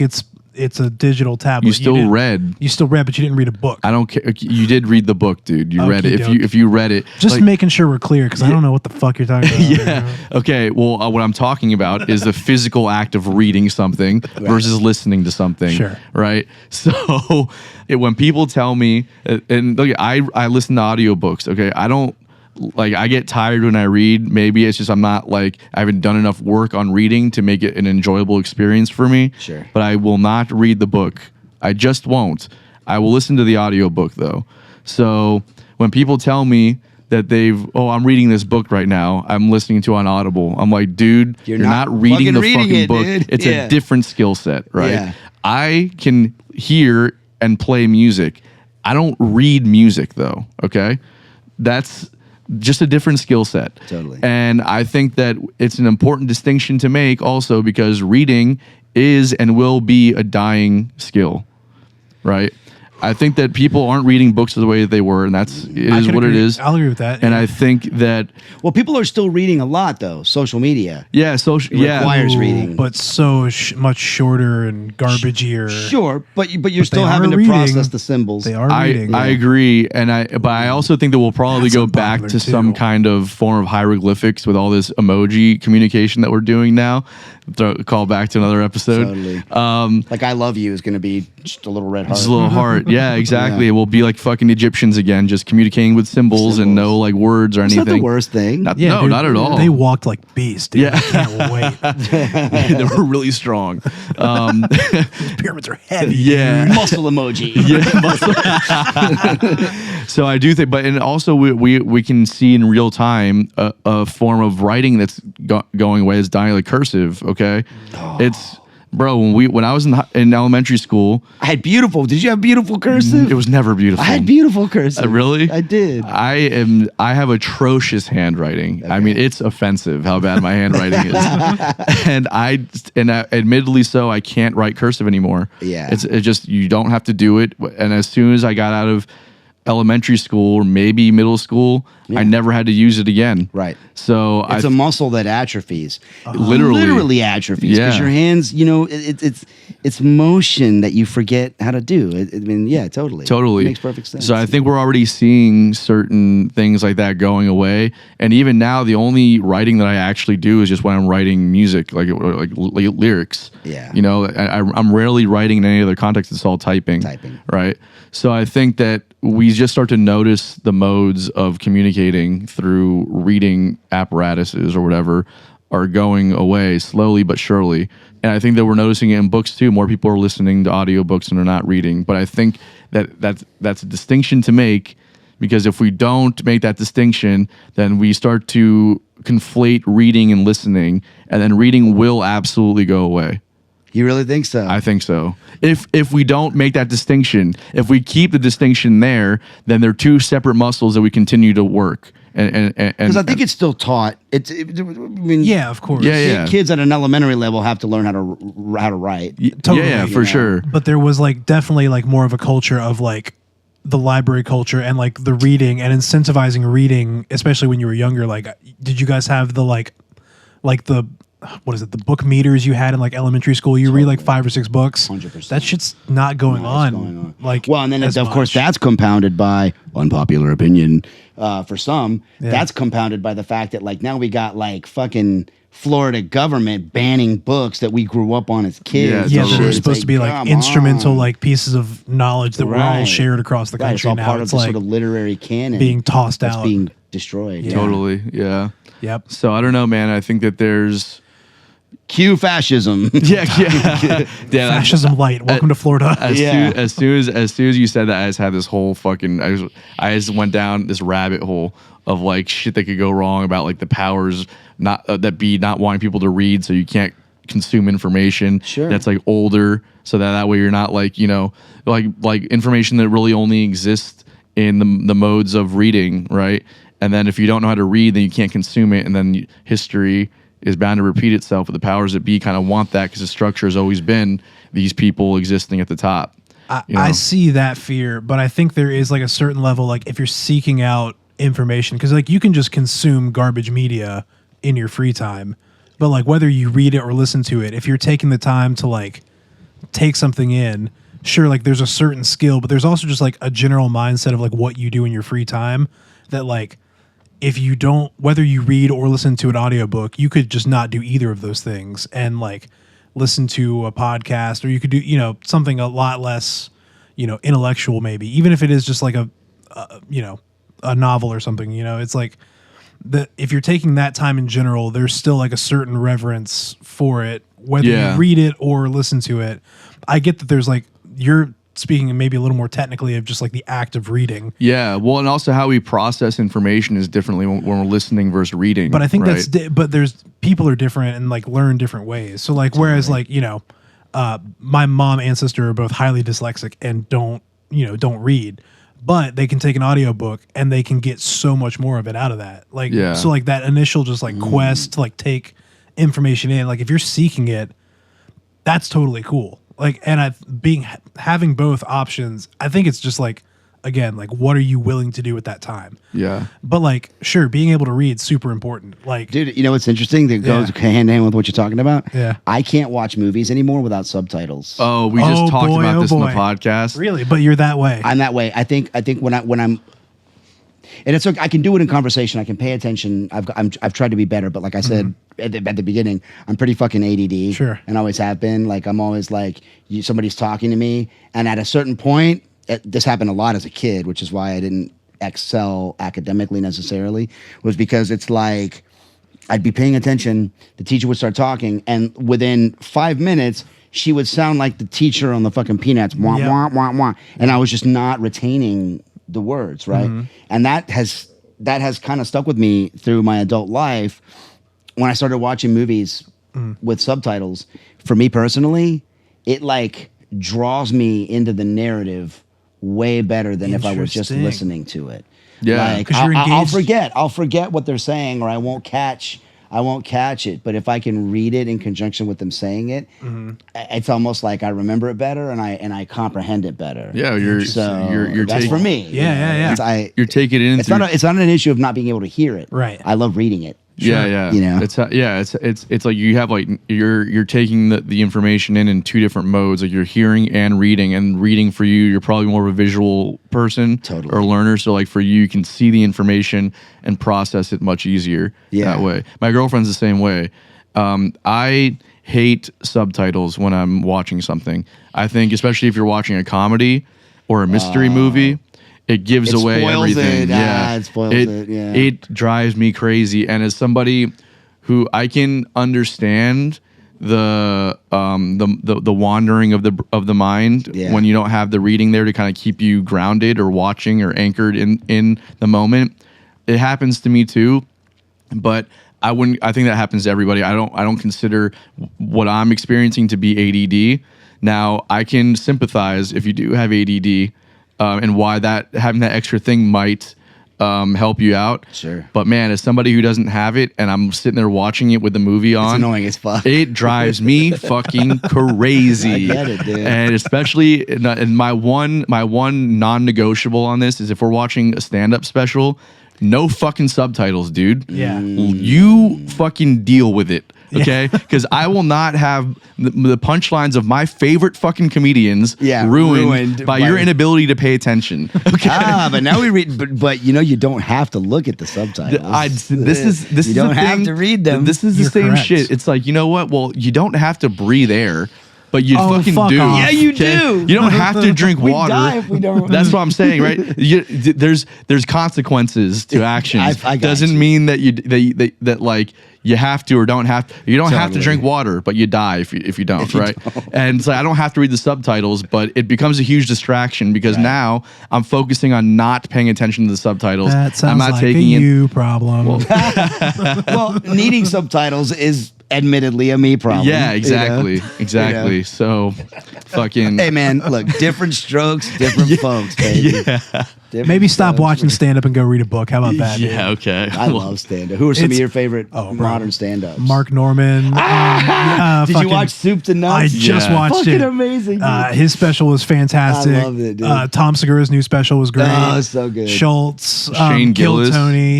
Tony Hinchcliffe, Shane Gillis is one Shane of my favorites Gillis is- right now. Nice. David Yeah. Lucas. David Lucas, is yeah. hilarious. Cam Robinson's a new guy coming up. Yep. Cool. Fucking awesome. I'm huge in stand up. Yeah, I love stand-up, dude. It's my other obsession outside of music. Yeah. And I would probably even at this point more obsessed with stand up Totally. than I am with music. I can tell you there's a lot of music coming out now that I'm not up on. Yeah. I know every fucking stand up that's Stand-up. coming up right now. I'm just obsessed with it.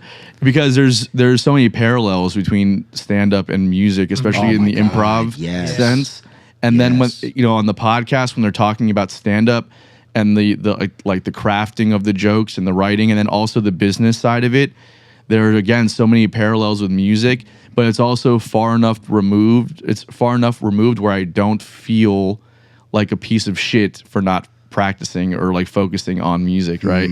It's like, well, Yeah. there's parallels here and it's Yeah. all relatable, but it's also not music, so I know that I don't need to worry about this. Right. But if I listen to musicians talk about the same thing, ironically enough, being a podcast, I start to get in my head about what I'm not doing and what I need to be doing. I'm like, why am I listening to you talk? I should be doing exactly what you're saying Yeah, right now. yeah. Right? So there's a weird thing that Yeah. comedy is a good departure for me. Yeah, I just like it because I feel like it if you watch enough of it, it just I feel like it enhances our personality. I feel like the ability to make someone laugh is really it's a remarkable gift. Laughter is so important, and so when somebody can like say something hilarious, man, like I just have the highest respect for that. Like, dude, you just cracked me up. Like, Yeah. thank you. I needed that. You know what I Totally. mean? Like, I love that. And I feel like watching a lot of stand up, it's akin to being a musician and listening to a lot of music. Like it obviously listening to a lot of stand up isn't going to make us stand up comedians, but it might in subtle ways enhance our own funniness. Yeah. I You think know it what I does. mean? Yeah. Definitely. I think it does, which is, I feel like, an important social skill. Yeah, I mean, totally, man. For You know? musicians, like, especially, we need that example because so many of us can be like quiet and Yeah, all introverted. brooding and Yeah, like, it's yeah. like Yeah. it's like we're like the fucking the disgruntled artist or whatever. Just the one we're suffering all the time, and like we're in our own heads, so like we're Yeah. not always so quick to catch things, right? So like jokes can fly over our heads and shit. So to watch that really helps me catch things I might not have been aware of. Yes. And also be quicker in my own response and just conversationally, Totally. So I get so much value out of stand-up comedy. Yeah, me too. You It's awesome. Juan, this has been so much fun, Dude, bro. yeah, this is awesome, man. This this has been long. I mean, like we've been here a long time. This is probably one of our longest running ones. I mean, dude. longest in a couple. But it at least doesn't a year. feel like it. Not at all. I only knew that it was when I looked at the time. I was like, holy shit, we've been here a minute, man. Yeah, but it you know flies. what? That just goes to show you that, like, when you're having bristling discourse, you know, like the time will fly, man. You can lose a lot of time just having good, meaningful conversations. I was gonna say, like, before we got to unpopular opinions, I was just sucked in. You know what I mean? I was just listening. Yeah, You know, literally. it's, Yeah, I you were was just like- sitting there.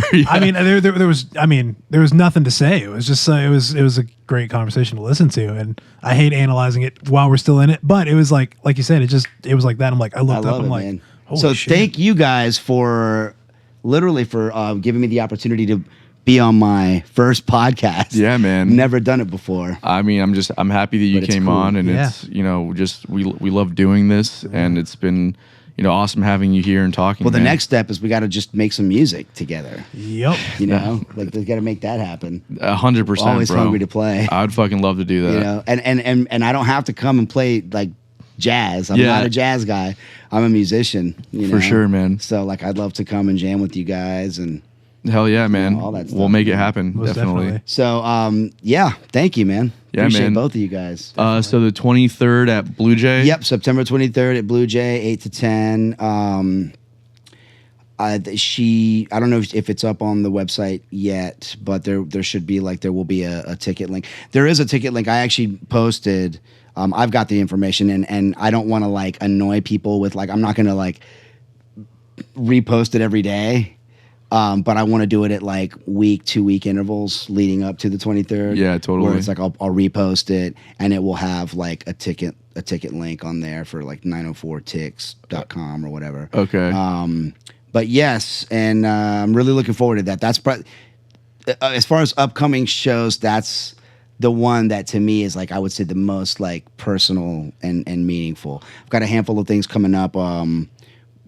In other bands that I play with, like Billy Gilmore and Friends, which is, like, basically bluegrass with horns. We're playing, like, this Friday. We're going to be at Dog Rose Brewery in St. Augustine. And then I'm playing, I think we're doing the Florida, like, Fin Fest with, I'll be doing that with LPT. You know, there's a handful of things coming up, but I would say the most important one for me would be A Love Supreme, you know, our very humble rendition of the great John Coltrane's A Love Supreme. Awesome. Yeah. Chris, can we make sure that this episode gets up that week if it's not already scheduled for that week? Most definitely. Okay, cool. We'll make sure this because we have a bunch of backlogged right now, but we'll make sure this comes out the week of the show. That'd be awesome. So that hopefully get some visibility and stuff. So come and see it this Saturday. Yeah. Come and see it this Saturday. This Saturday. At Blue Jay Listening Room. Fuck yeah. Yeah. So thank you guys. Absolutely, man. Well, thanks for being here, and thank you guys for tuning in. We will see you next time. Awesome. Peace. Later.